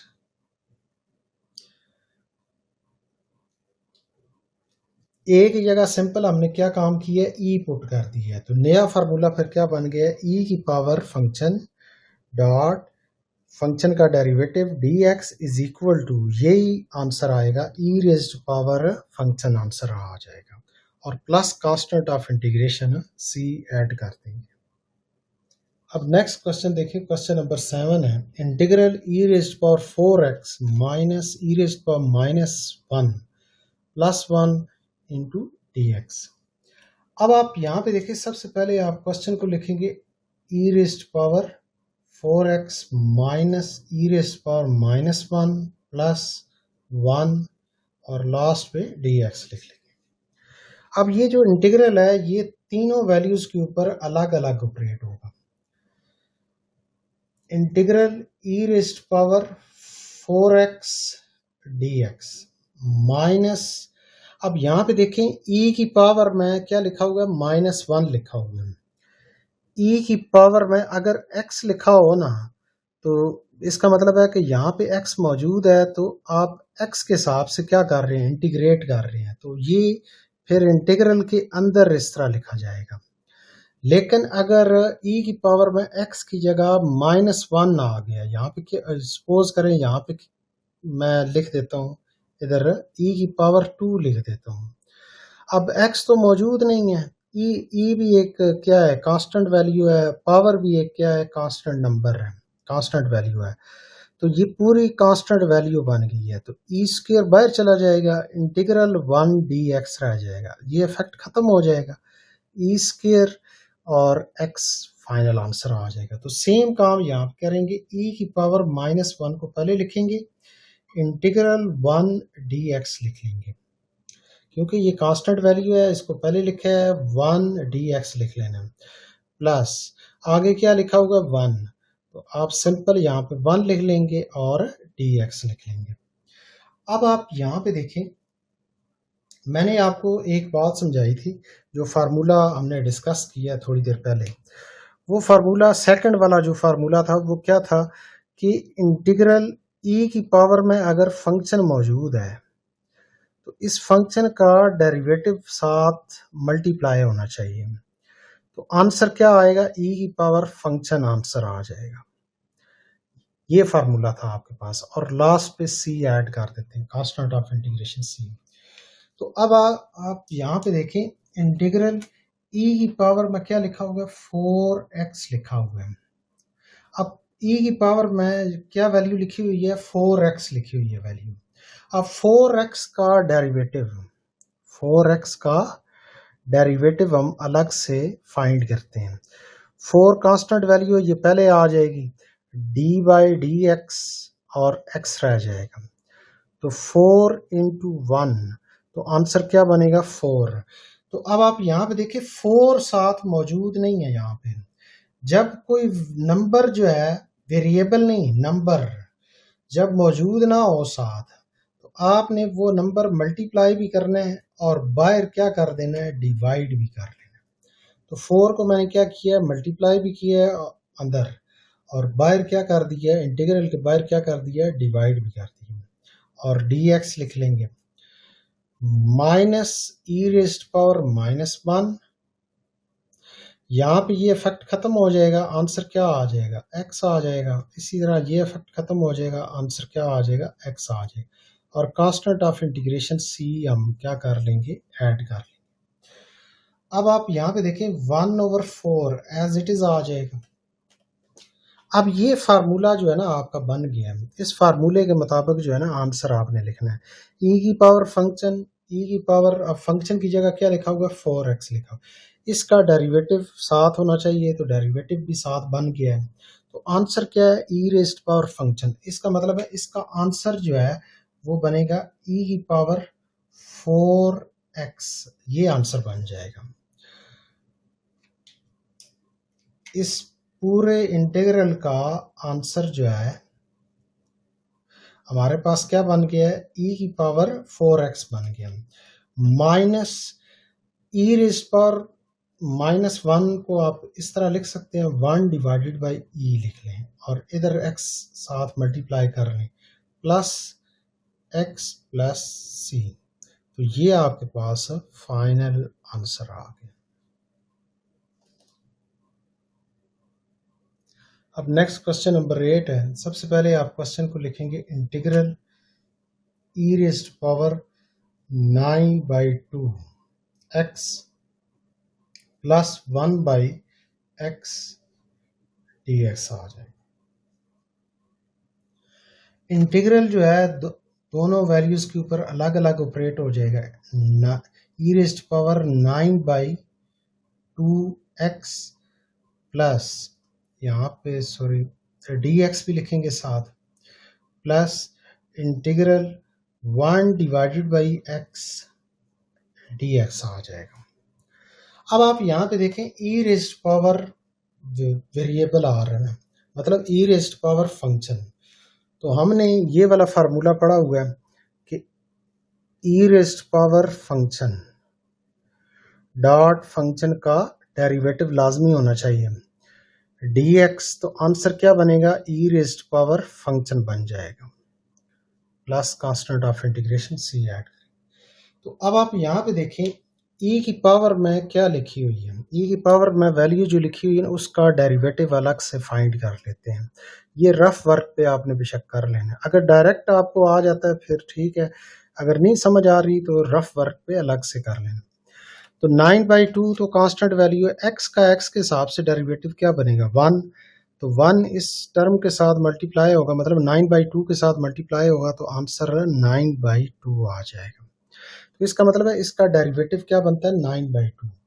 अब 9/2 साथ मौजूद नहीं है, तो हम क्या करेंगे, 9/2 बाहर क्या कर लेंगे, डिवाइड करेंगे। 9 डिवाइडेड बाई 2 बाहर मैंने क्या कर लिया, divide. Integral E raised power 9/2x dot 9/2 अंदर मल्टीप्लाई करेंगे, बाहर क्या करेंगे, डिवाइड करेंगे, dx प्लस। अब आप यहाँ पे देखें 1/x की इंटीग्रेशन आपने करनी है। दो मेथड है, दो मेथड से इसको आप माइंड में रख सकते हैं। अगर मैं ये पूछूं कि 1/x किस फंक्शन का डेरिवेटिव लें, किसका डेरिवेटिव लें तो आंसर 1/x बन जाए। तो आप बोलेंगे कि सर नेचुरल लॉग x का अगर डेरिवेटिव लें तो आंसर क्या बनता है, 1/x बनता है। तो इसका मतलब है इसकी इंटीग्रेशन फिर क्या बन जाएगी, नेचुरल लॉग x बन जाएगी, plus constant of integration c add कर लेंगे। एक तो मेथड जो है ना ये वाला मैंने समझाया आपको। दूसरा मेथड मैंने आपको बताया था कि अगर नीचे फंक्शन हो और ऊपर उसी का डेरिवेटिव मौजूद हो, नीचे फंक्शन हो, नीचे जो वैल्यू है उसका डेरिवेटिव अगर ऊपर मौजूद है और नीचे जो वैल्यू मौजूद है उसकी पावर +1 नीचे हो, तो नेचुरल लॉग x आंसर बन जाएगा और plus constant of integration c add कर लेंगे। आप बेशक इधर जो है ना एब्सोल्यूट में लिखें क्योंकि नेगेटिव x की वैल्यू नहीं होनी चाहिए, ये आंसर होगा। तो अब आप यहाँ पे देखें, ये 2 इधर क्या हो रहा है, डिवाइड हो रहा है ना, 2 उधर जाके ऊपर 1 के साथ मल्टीप्लाई हो जाएगा तो 2/9 बन जाएगा। और integral e raised power function और इस फंक्शन का डेरिवेटिव साथ मौजूद है, तो इसकी इंटीग्रेशन जो है इस फार्मूले के मुताबिक जो है क्या बनेगी, e रेज्ड पावर फंक्शन। तो इसका मतलब है e रेज्ड पावर फंक्शन तो 9/2x और plus natural log absolute x plus constant of integration c। ये आपके पास फाइनल आंसर है इस क्वेश्चन का। अब यहाँ पे सबसे पहले क्वेश्चन लिखेंगे integral x e raised power x square dx लिख लेंगे।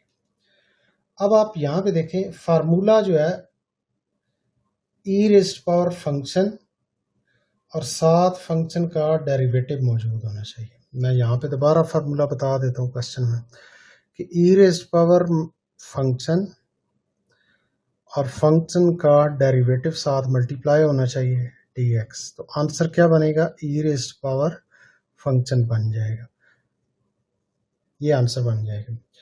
तो अब आप यहाँ पे देखें e की पावर में क्या वैल्यू लिखी हुई है, e की पावर में x स्क्वायर है, तो x स्क्वायर का डेरिवेटिव आप अलग से, अगर नहीं समझ आ रहा तो अलग से फाइंड कर लें। ये क्या बनेगा, 2x बनेगा। अब 2x तो बनता है ना डेरिवेटिव, लेकिन यहाँ पे जस्ट x लिखा हुआ है, तो कमी किसकी है, सिर्फ 2 की है। तो अब आपने काम क्या करना है कि 2 को डिवाइड भी करना है और 2 को मल्टीप्लाई भी करना है। 2 को मल्टीप्लाई करेंगे x के साथ तो 2x बन जाएगा और dx।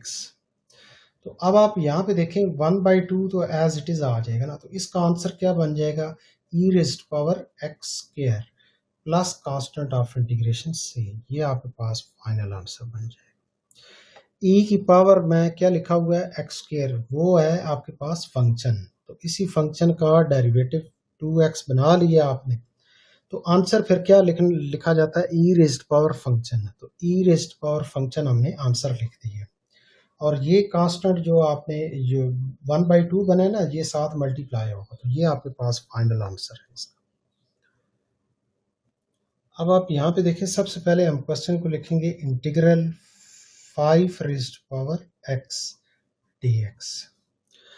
अब आपको मैंने एक फार्मूला जो है ना, जो फर्स्ट फार्मूला समझाया था वो क्या था कि integral a raised power function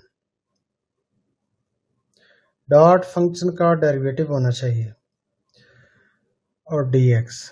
तो आंसर क्या बनेगा, a raised power function, division में क्या वैल्यू बन जाएगी, natural log a plus constant of integration c add करेंगे।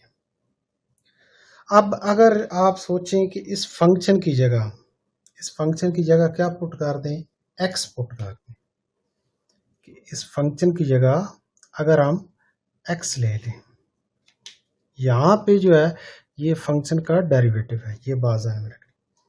तो अगर मैं फंक्शन की जगह x लेता हूँ तो फंक्शन का डेरिवेटिव फिर क्या बन जाएगा, फंक्शन का डेरिवेटिव बन जाएगा 1 के बराबर। इसका मतलब है ये वैल्यू तो 1 हो जाएगी जब फंक्शन x के बराबर हो, तो फार्मूला फिर क्या बन जाएगा, ए रेस्ट पावर एक्स, ये तो 1 हो जाएगा, लिखने की ज़रूरत नहीं है, dx। और इधर ए रेस्ट पावर एक्स, नीचे क्या लिख देंगे, natural of A plus constant of integration C. अब आप इस फार्मूले को जो है ना इस क्वेश्चन के साथ रिलेट करें। अब अगर मैं इस ए की जगह 5 पुट कर दूं, ए की जगह क्या पुट कर दूं, 5, तो ये फिर फार्मूला क्या बनेगा, 5 की power x dx is equal to 5 की power x divided by natural log 5 आ जाएगा, plus constant of integration c बन जाएगा। तो अब आप यहाँ पे देखें, आपने इसको जस्ट जो है ना डायरेक्ट आंसर बता देना है, 5 रेस्ट पावर x बनेगा और डिवीजन में क्या वैल्यू बन जाएगी, नेचुरल ऑफ 5 और plus constant of integration C. तो ये आपका क्वेश्चन जो है ना ऑब्जेक्टिव में इस टाइप के क्वेश्चन वो आएंगे कि इंटीग्रेशन वो पूछ लेगा, इसकी इंटीग्रेशन के 4 ऑप्शन बता देगा आपको। तो आपको ये मेन फार्मूला ये है और इसी से मैंने ये फार्मूला क्या कर लिया, ड्राइव कर लिया कि फंक्शन की जगह मैंने क्या लिख दिया, जस्ट एक्स लिख दिया है। तो ये नया फार्मूला बन गया कि ए की पावर एक्स की इंटीग्रेशन क्या होगी, A raised power X as it is लिखेंगे और डिवीजन में नेचुरल लॉग ए लिख देना। अब ए की जगह जो मर्जी नंबर आप सोच लें अपनी मर्जी से, 5, 10, 100, 50, 19, कोई भी नंबर ले लें तो क्वेश्चन आपके बनना शुरू हो जाएंगे। अज्यूम करें यहाँ पे मैं कहता हूँ कि आपको ए की जगह आप 19 रख लें, तो इसकी इंटीग्रेशन क्या होगी, तो आपने सिंपल क्या याद रखना है, 19 raised power X divided by natural log 19 plus constant of integration C आ जाए। तो इस टाइप के क्वेश्चन जो है ना आपके ऑब्जेक्टिव में आएंगे, शॉर्ट क्वेश्चन या लॉन्ग क्वेश्चन में तो कभी भी नहीं आएंगे। अब नेक्स्ट क्वेश्चन नंबर 11 है हमारे पास, इंटीग्रल 7 की पावर 7y dy। तो सबसे पहले आप क्वेश्चन लिखेंगे 7 की पावर 7y dy। अब आपने इस क्वेश्चन को इसके साथ क्या करना है, रिलेट करना है।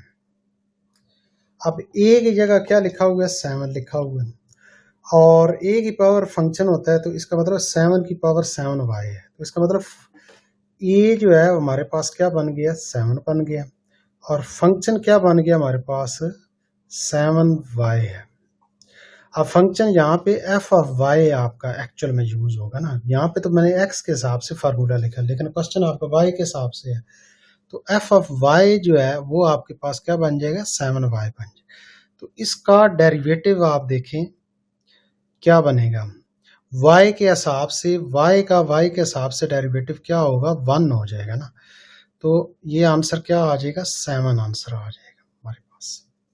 ये बात है कि जैसे डी बाई डी एक्स का डेरिवेटिव 1 होता है ना, इसी तरह डी बाई डी वाई लिखा हो और इधर y आ जाए, सेम वेरिएबल हो जाए पावर 1 के साथ, तो आंसर 1 हो जाता है। ये बात है। तो अब इसका मतलब है इसका ये जो पावर में वैल्यू लिखी हुई है इसका डेरिवेटिव 7 है। अब 7 साथ मौजूद नहीं है, अब ये नहीं कहना कि ये भी 7 लिखा हो, ये तो बेस है ना जो a के बराबर है। तो अब आप यहाँ पे देखें, ये क्वेश्चन फिर आपका इस तरह बन जाएगा ना, 7y पावर में लिखेंगे और डेरिवेटिव हमारे पास जस्ट 7 बना ना, तो 7 मल्टीप्लाई भी करेंगे और बाय आप 7 क्या कर लेंगे, डिवाइड भी कर लेंगे और इधर dy भी लिख लेंगे। तो फाइनल आंसर फिर क्या बन जाएगा, 1/7 डॉट, अब यहाँ पे देखें a की पावर फंक्शन, तो यहाँ पे a से मुराद 7 है ना, ये a है, तो a की पावर फंक्शन तो 7y divided by natural log a का मतलब है 7 plus constant of integration c। तो ये आपके पास फाइनल आंसर है इसका।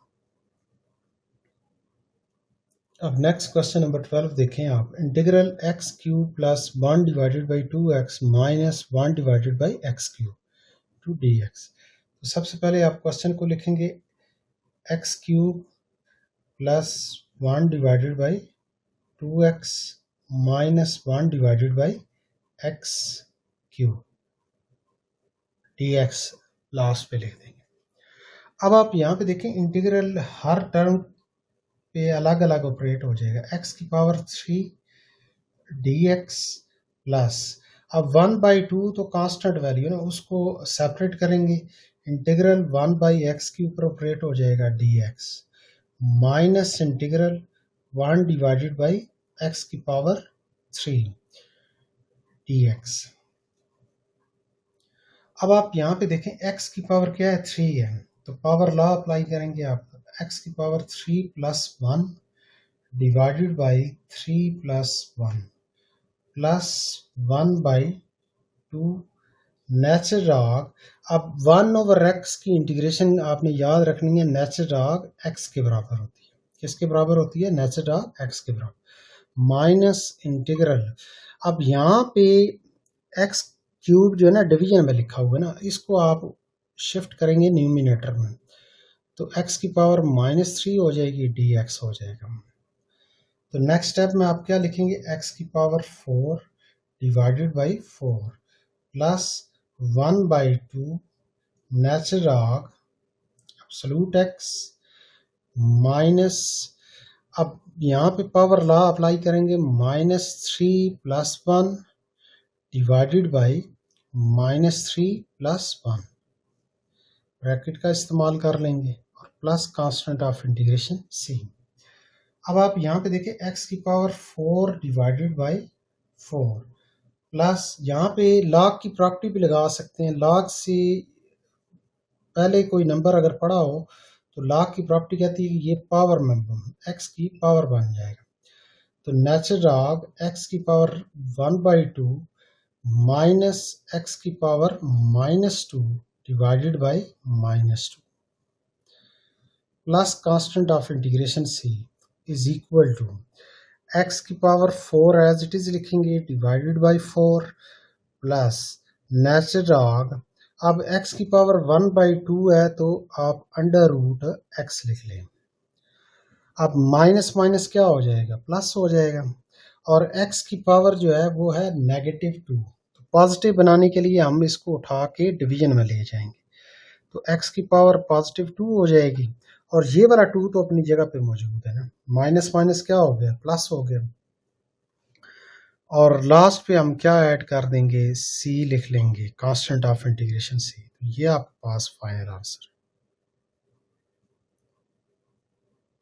अब नेक्स्ट क्वेश्चन नंबर 13 है, ये इंपॉर्टेंट क्वेश्चन है। अब आप यहाँ पे देखिए 2x plus 1 divided by x square plus 3 dx।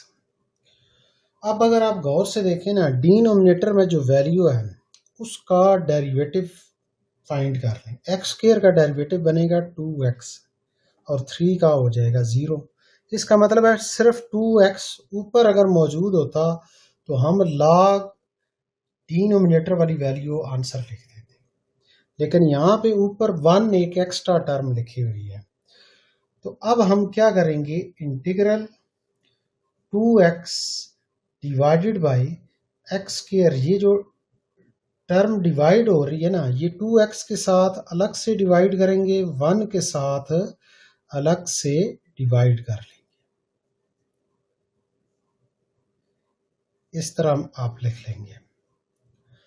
अब इंटीग्रल आपने सेपरेट कर लेना, 2x divided by x square plus 3 dx plus integral 1 divided by x square plus 3 dx लिख लेना। अब आप यहाँ पे देखें, ये जो फर्स्ट इंटीग्रल है ना, ये वाला, इसका आंसर जो है वो ये वाला मैं डायरेक्ट लिख रहा हूँ, एक्स स्क्वायर प्लस 3। अब ये कैसे बन रहा है? उसके लिए जो है ना, मैंने आपको ये वाला फार्मूला समझाया था कि इंटीग्रल अगर डिनोमिनेटर में अगर फंक्शन मौजूद हो और उसी का डेरिवेटिव एग्जैक्ट डेरिवेटिव ऊपर मौजूद हो, तो हम कहते हैं कि नेचुरल लॉग फंक्शन ये आंसर आपने लिखना होता है और plus constant of integration C add करें।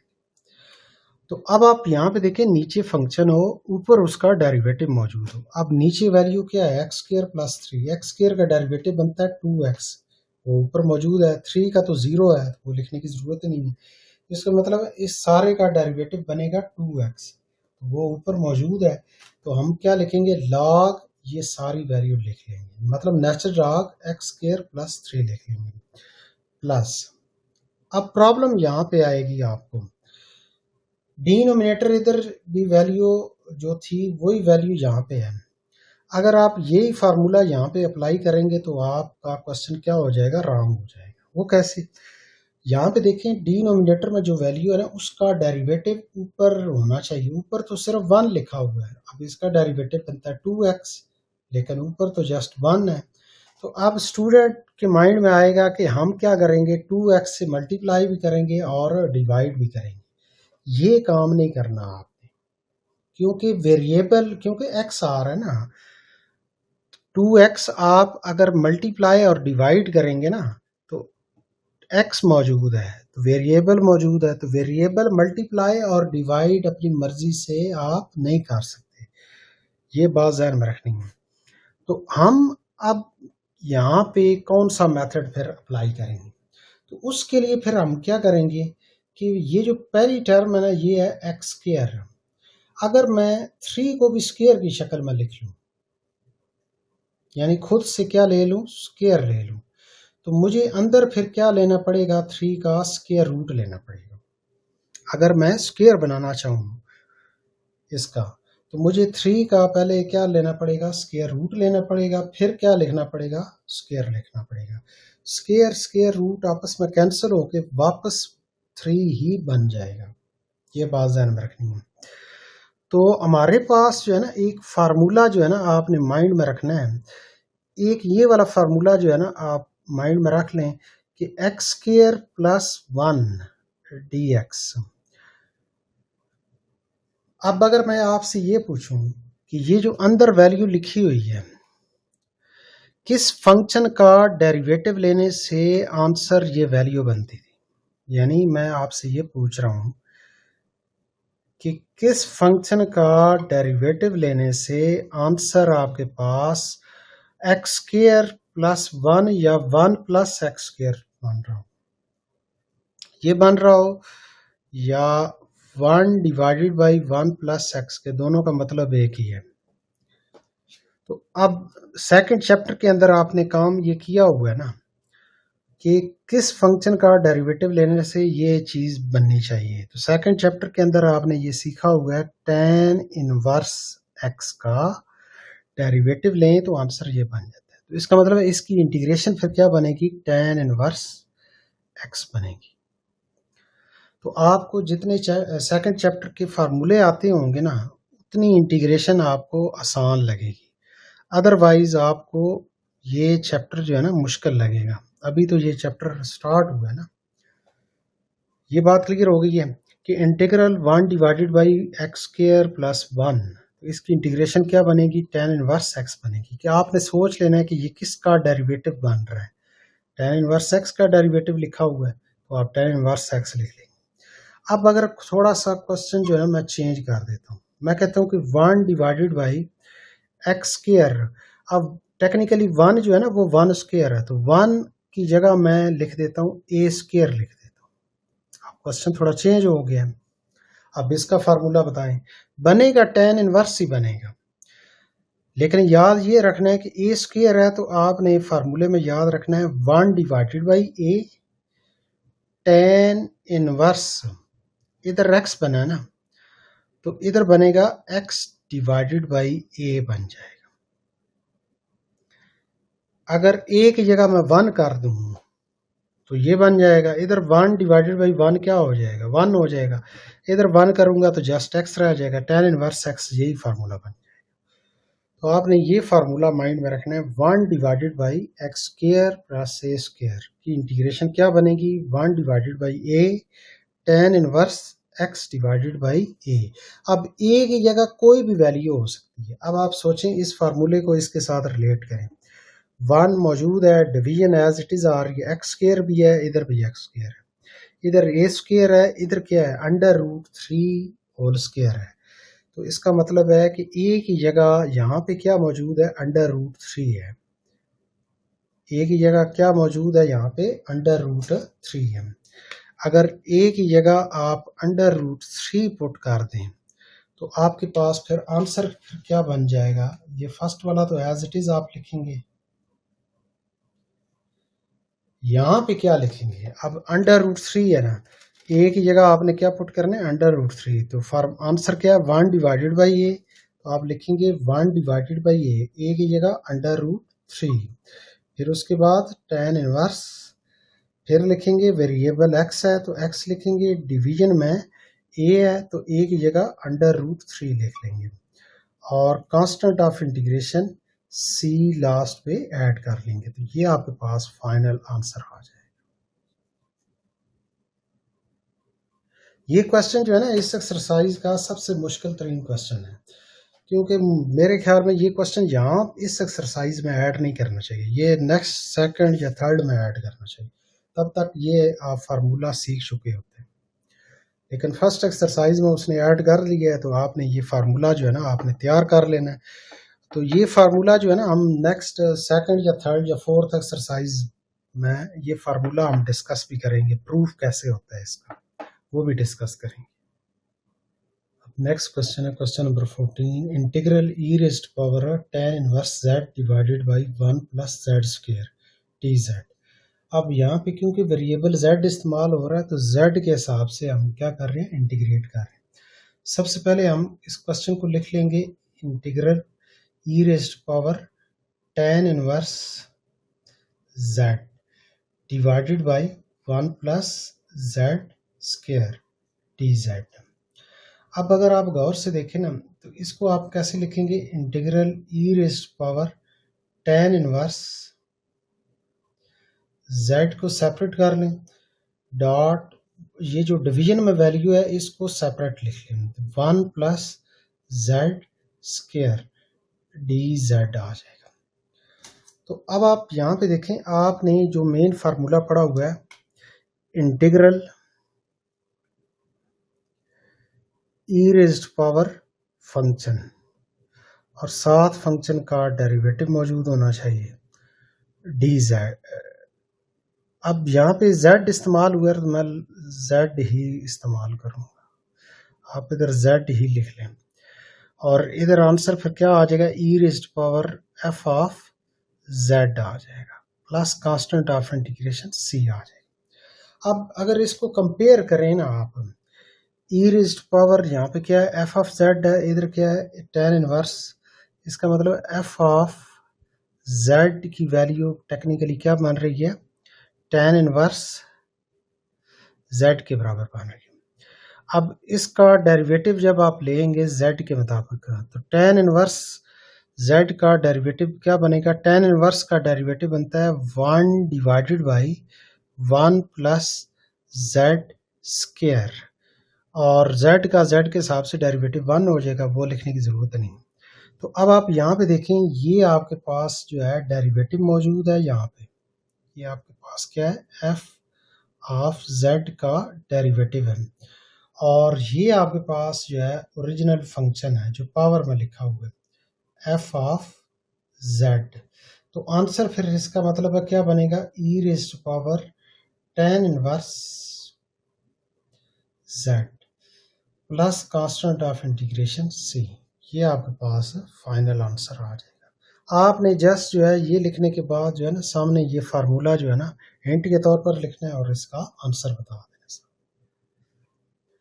अब आप यहाँ पे देखें, सबसे पहले क्वेश्चन को लिखेंगे integral x raised power 3/2 plus e raised power 3x plus x raised power 0 dx आ जाए। अब आपने इंटीग्रल जो है हर टर्म का अलग अलग करना है, उससे पहले जो है ना आप x रेज़्ड पावर 0 का मतलब क्या होगा 1 के बराबर, तो आप बेशक डायरेक्ट भी लिख सकते हैं, integral x raised power 3/2 dx plus integral e raised power 3x dx plus integral x square की जगह मैंने क्या लिख दिया, 1 लिख दिया है, dx।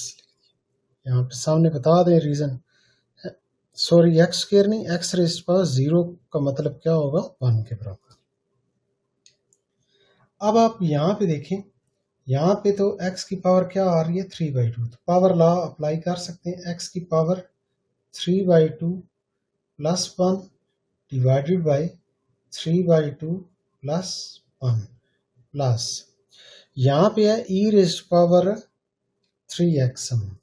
अब जब भी एक्सपोनेंशियल में वेरिएबल आएगा ना, तो उस वेरिएबल का डेरिवेटिव साथ मौजूद होना चाहिए। तो 3x का डेरिवेटिव बनता है 3, तो वो साथ मौजूद नहीं है, तो मैंने यहाँ पे क्या कर रहा हूँ, मल्टीप्लाई भी कर रहा हूँ और यहाँ पे डिवाइड भी कर रहा हूँ। इंटीग्रल से पहले क्या कर लिया, डिवाइड भी कर लिया 3 को, और अंदर 3 को मल्टीप्लाई भी कर लिया और dx लिख दिए। प्लस 1 की इंटीग्रेशन क्या आ जाएगी, x आ जाएगी। आप इस तरह भी सोच सकते हैं कि 1 की इंटीग्रेशन क्या आ रही है, x आ रही है, कि अगर मैं आपसे ये पूछूं कि x के हिसाब से किसका डेरिवेटिव लेने से आंसर 1 आता है, तो आप बोलेंगे x का, कि x का डेरिवेटिव लेने से विद रिस्पेक्ट टू x के हिसाब से लेने से आंसर क्या आएगा, 1 आएगा। तो इसका मतलब है 1 की इंटीग्रेशन फिर क्या बन जाएगी, x1। सिंपल, मैंने क्या बात समझे, जब भी सेंटर में 1 आए तो आपने कैंसिल करके जो भी वेरिएबल यहाँ पे होगा वो लिख देना यहाँ, और कांस्टेंट ऑफ इंटीग्रेशन c अभी ऐड नहीं करना, क्योंकि इंटीग्रेशन एक ये वाली अभी रहती है ना। तो अब आप यहाँ पे देखिए x रेज़्ड पावर 5/2 बन जाएगा, 3/2 प्लस 1 5/2, और डिवीजन में भी 5/2 प्लस 1/3। इसका आंसर फिर देखें आपके पास क्या बनेगा, e रेज़्ड पावर 3x बन जाएगा, और plus x plus constant of integration c add कर लें। अब ये 2 जो है ऊपर जाके क्या हो जाएगा, मल्टीप्लाई हो जाएगा। तो फाइनल आंसर फिर क्या बन जाएगा, 2/5 x raised power 5/2 plus e raised power 3x divided by 3 plus x plus constant of integration c। ये आपके पास फाइनल आंसर है। अब नेक्स्ट क्वेश्चन नंबर 16 है, integral 3x² plus 2x into x cube plus x square plus 9 और power 5 dx। तो सबसे पहले आप क्वेश्चन को लिखेंगे, ये जो होल पावर 5 है ना, इस टर्म को हम पहले लिख लेंगे, X cube plus X square plus 9 whole power 5, और ये वाली टर्म जो है ना बाद में लिखेंगे, 3x² प्लस 2x dx लिख लेंगे। अब अगर आप गौर से देखें ना कि ये जो अंदर वैल्यू लिखी हुई है ना, होल पावर 5 के अंदर जो वैल्यू लिखी हुई है, इसको अगर मैं लेट कर लूँ या पुट कर लूँ फंक्शन के बराबर, f ऑफ x के बराबर पुट कर लूँ, तो x cube plus X square plus 9। अब इसका डेरिवेटिव क्या बनेगा, इसका डेरिवेटिव बनेगा एक्स क्यूब का क्या बन जाएगा, पावर को पहले लिखेंगे और एक पावर कम कर देंगे। एक्स स्क्वेयर का क्या डेरिवेटिव बनेगा, पावर को पहले लिखेंगे और एक पावर कम कर देंगे, प्लस 9 का डेरिवेटिव क्या हो जाएगा, 0 हो जाएगा, तो वो लिखने की ज़रूरत ही नहीं है, ये बात ध्यान में रखनी है। तो अब आप यहाँ पे देखें, ये जो आपका क्वेश्चन है ना, वो इस तरह बन जाएगा कि फंक्शन की पावर 5 और साथ ये जो वैल्यू है ये वाली फॉर्म बन रही है ना, तो इसकी जगह हम क्या लिख देंगे, फंक्शन का डेरिवेटिव लिख लेंगे, dx लिख लेंगे। तो अब आपने एक रूल, जो पावर लॉ का जो मेन फार्मूला पढ़ा हुआ है, वो क्या था कि इंटीग्रल फंक्शन की पावर अगर आपके पास है n और फंक्शन का डेरिवेटिव साथ मौजूद है, तो आंसर में आप क्या कहते हो कि फंक्शन की पावर n+1 पावर में n+1 लिखेंगे और डिवाइड कर लेंगे n+1 से, plus constant of integration c। और यहाँ पे n के ऊपर एक रिस्ट्रिक्शन थी, वो -1 के बराबर नहीं होना चाहिए। तो अब आप यहाँ पे देखें, फंक्शन और फंक्शन का डेरिवेटिव, ये दो चीज़ें पूरी हो गई हैं। पावर में n है, यहाँ पे पावर में क्या है 5 है। n जो है वो -1 के बराबर नहीं होना चाहिए, तो ये -1 तो नहीं है। तो इसका मतलब है कि इस फार्मूले के मुताबिक जो है इसका आंसर फिर क्या बन जाएगा, फंक्शन की पावर क्या हो जाएगी 5 में हम क्या कर लेंगे 1 ऐड कर लेंगे, न्यू पावर डिवाइड कर लेंगे 5 + 1 और कांस्टेंट ऑफ इंटीग्रेशन c हो जाएगा। इसका मतलब होगा कि फंक्शन की पावर न्यू पावर क्या बन जाएगी 6 divided by 6 plus constant of integration c आ जाएगा। आप फंक्शन को लास्ट पे क्या कर लेंगे, रिप्लेस कर लेंगे। इस फंक्शन की जगह ये वैल्यू, ओरिजिनल वैल्यू पुट कर लेंगे, x³ + x² + 9 whole power 6 divided by 6 और plus constant of integration c। तो ये आपके पास फाइनल आंसर है इस क्वेश्चन का। अब ये शॉर्ट में आएगा तो आपने इस तरह में करना है। अगर ये ऑब्जेक्टिव में क्वेश्चन आ जाता तो आपने सोच लेना है कि ये फंक्शन है और इसका डेरिवेटिव ये मौजूद है, तो आपने सिंपल इसकी पावर में 1 ऐड करना है और वही नंबर जो न्यू बनेगी पावर वो डिवाइड करना है। वो आंसर यही बन जाएगा एक स्टेप के अंदर। नेक्स्ट क्वेश्चन नंबर 17 है। सबसे पहले क्वेश्चन को लिखेंगे, integral 5e⁻⁵ -x⁻³ plus 3⁻²x। अब आप यहाँ पे देखें, integral 5e⁻⁵x dx minus integral, इस पे सेपरेट इंटीग्रल ऑपरेट करवाएंगे और इसी तरह यहाँ पे भी अलग से ऑपरेट करवाएंगे। ये वैल्यू आ गई। अब आप यहाँ पे देखें, एक रूल जो है वो आपने ये वाला पढ़ा हुआ है, e की पावर में अगर फंक्शन मौजूद हो तो फंक्शन का डेरिवेटिव साथ मौजूद होना चाहिए। तो आंसर क्या बन जाता है, e⁻⁻ फंक्शन, ये बन जाता है। तो अब इस पे अगर आप गौर से देखें ना, इंटीग्रल e की पावर लिखा हुआ है 5x, ये पहले मैंने लिख दिया। अब ये जो पावर में वैल्यू लिखी हुई है ना, उसका डेरिवेटिव x का with respect to x derivative तो 1 बनेगा ना, साथ 5 है तो 5 क्रॉस 1 5 आंसर बनेगा। तो अब आप यहाँ पे देखें ये 5 मौजूद है, तो इस 5 को हमने बाद में इस तरह लिख लिया। तो इसका मतलब ये आपके पास फार्मूला बन गया है ये वाला माइनस। अब आप यहाँ पे देखें, वेरिएबल की पावर कांस्टेंट है तो पावर लॉ अप्लाई हो सकता है। पावर जो है वो -3 के बराबर है, तो -1 हो तो पावर लॉ अप्लाई नहीं करना। अगर -1 के अलावा जो मर्जी पावर हो तो तब आपने पावर लॉ को अप्लाई करना है।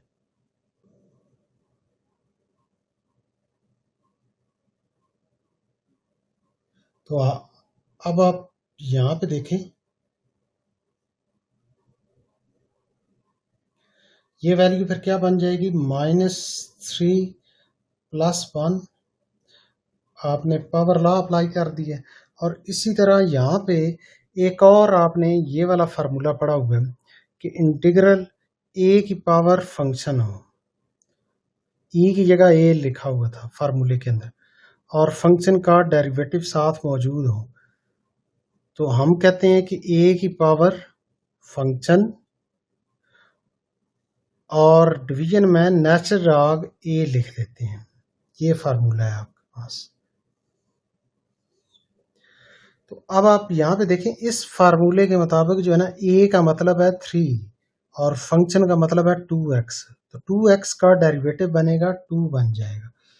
तो यहाँ पे 2 की कमी है, तो अब 2 से हम क्या कर लेंगे, डिवाइड कर लेंगे। पहले 2 से हम क्या करेंगे, डिवाइड करेंगे, इंटीग्रल 3 की पावर 2x, और अंदर यहाँ पे क्या लिख लेंगे, 2 मल्टीप्लाई कर लेंगे और dx। तो इस फार्मूले के मुताबिक हमने 2, क्योंकि पावर में क्या आ रहा है 2x, तो इसका डेरिवेटिव 2 बनता है, तो 2 मल्टीप्लाई भी किया है और डिवाइड भी किया है। अब आप यहाँ पे देखें, ये फर्स्ट फार्मूले के मुताबिक आंसर क्या बना है, ई रेज्ड पावर फंक्शन। तो यहाँ पे क्या आ जाएगा, ई रेज्ड पावर 5x आ जाएगा, इसका आंसर आ जाएगा। और इसी तरह यहाँ पे x की पावर -2 डिवाइडेड बाई, इधर भी क्या आ जाएगा, -2 आ जाएगा, और इधर +1/2 एज इट इज आ जाएगा। अब यहाँ पे देखें, इस फार्मूले के मुताबिक जो है ना, इसका आंसर लिखना है आपने।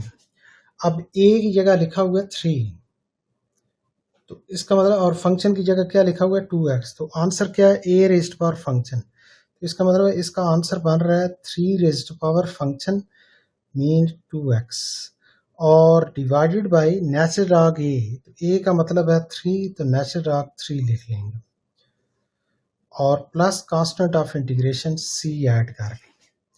तो अब आप यहाँ पे देखिए, इसका आंसर फिर क्या बन जाएगा, E raised power 5x minus minus क्या हो जाएगा, प्लस 1/2, माइनस माइनस क्या हो जाएगा, प्लस 1/2, और x की पावर जो है वो नेगेटिव है ना, तो x की वाली टर्म को जब डिवीजन में शिफ्ट करेंगे तो पावर क्या हो जाएगी, पॉजिटिव, तो x² हो जाएगा, प्लस 1/2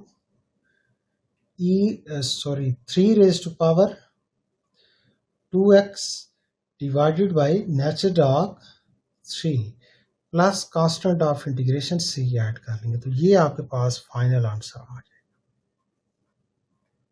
इस एक्सरसाइज का अब लास्ट क्वेश्चन है 18। सबसे पहले क्वेश्चन को लिखेंगे, integral z raised power -1/4 plus √3z plus 4 divided by z minus 1 divided by e raised to power z, ये स्क्वायर नहीं है, z है, और लास्ट पे dz लिख लेंगे। अब हम काम क्या करेंगे, इंटीग्रल सब अलग अलग ऑपरेट करवाएंगे, z raised power -1/4 dz plus, अब आप यहाँ पे देखें, ये 3z लिखा हुआ है और होल अंडर रूट है, तो आप अंडर रूट 3 को सेपरेट कर लें, पहले लिख लें, इंटीग्रल z की पावर 1/2 को बाद में लिख लें, अंडर रूट z का मतलब क्या हो जाएगा, 1/पावर z की पावर 1/2 हो जाएगी, प्लस 4 एज इट इज आ जाएगा, कांस्टेंट को पहले लिखेंगे, integral 1 divided by z dz लिख लेंगे, माइनस इंटीग्रल, अब e की पावर z जो है ना डिवीजन में, इसको न्यूमिनेटर में शिफ्ट करेंगे तो e की पावर क्या हो जाएगा, -z हो जाएगा और dz हो जाएगा। अब इन दो पे तो पावर लॉ आप अप्लाई कर लेंगे, तो अब आप यहाँ पे देखें, z की पावर -1/4 प्लस 1, और डिवीजन में क्या लिखेंगे आप, -1/4 प्लस 1 प्लस अंडर रूट 3, यहाँ पे भी आप क्या काम करेंगे, z raised power 1/2 plus 1 power law apply करेंगे और 1/2 प्लस 1 लिख लेंगे, ब्रैकेट क्लोज कर लेंगे, प्लस 4, अब 1/z जो है किसकी इंटीग्रेशन बनेगी, नेचुरल लॉग z की बन जाएगी, माइनस इंटीग्रल e की पावर -z और dz। अब आप यहाँ पे सोचें, e की पावर में क्या वैल्यू लिखी हुई है, वो लिखी हुई है -z, तो फार्मूला कहता है कि जो पावर में होगी ना e की पावर में, उसका डेरिवेटिव साथ होना चाहिए, तो z का z के हिसाब से डेरिवेटिव बनेगा 1, साथ नेगेटिव भी है, तो इसका मतलब -1 बनेगा। तो अब हम काम क्या करेंगे, ये जो बाहर वाला माइनस है ना, इसको अंदर ले जाएंगे, इसको कर लेंगे प्लस, और इधर आप क्या कर लेंगे, -1 लिख लेंगे। ये जो बाहर माइनस था उसको आपने अंदर शिफ्ट किया है और 1 खुद से लिख लिया है। पावर का डेरिवेटिव क्या बन रहा है, -1, वो आपने बना लिया। तो अब फार्मूला जो है अप्लाई होगा नेक्स्ट स्टेप में। अब आप यहाँ पे देखें, ये बन जाएगा z⁻³ -3/4 divided by -3/4 plus √3 z⁻3/2 1/2 plus 1, तो 3/2 आंसर आ जाएगा। इसी तरह इधर क्या आ जाएगा, 3/2 बन जाएगा। और यहाँ पे क्या लिखेंगे, +4 नेस्टेड डॉग z प्लस, इसका आंसर फिर क्या बन जाएगा, इसका आंसर बनेगा e⁻−z आंसर बन जाएगा, plus constant of integration c add कर। अब नेक्स्ट स्टेप में आपने काम फिर क्या करना है, ये नेगेटिव पहले लिख लेंगे हम, ये वाला नेगेटिव नेगेटिव को पहले लिखेंगे, और 4 इधर क्या हो रहा है, डिवाइड 4 ऊपर जाके मल्टीप्लाई हो, मतलब 4/3 z⁻3/4, और यहाँ पे ये 2 इधर क्या हो रहा है, डिवाइड ऊपर जाके मल्टीप्लाई हो जाएगा, 2√3 डिवाइडेड बाई 3 z⁻3/2 प्लस 4 नेस्टेड ऑग z प्लस, इसको लिख लें 1 divided by e⁻z plus constant of integration c। तो ये आपके पास फाइनल आंसर आ जाएगा। यहाँ पे आपकी ये वाली एक्सरसाइज हो जाती है कंप्लीट 3.1। अगर आपको ये वीडियो अच्छी लगी है तो अपने फ्रेंड के साथ भी इसको शेयर करें, और हमारे चैनल को लाइक भी कर दें, सब्सक्राइब भी कर दें, और इस वीडियो को भी लाइक कर दें। शुक्रिया।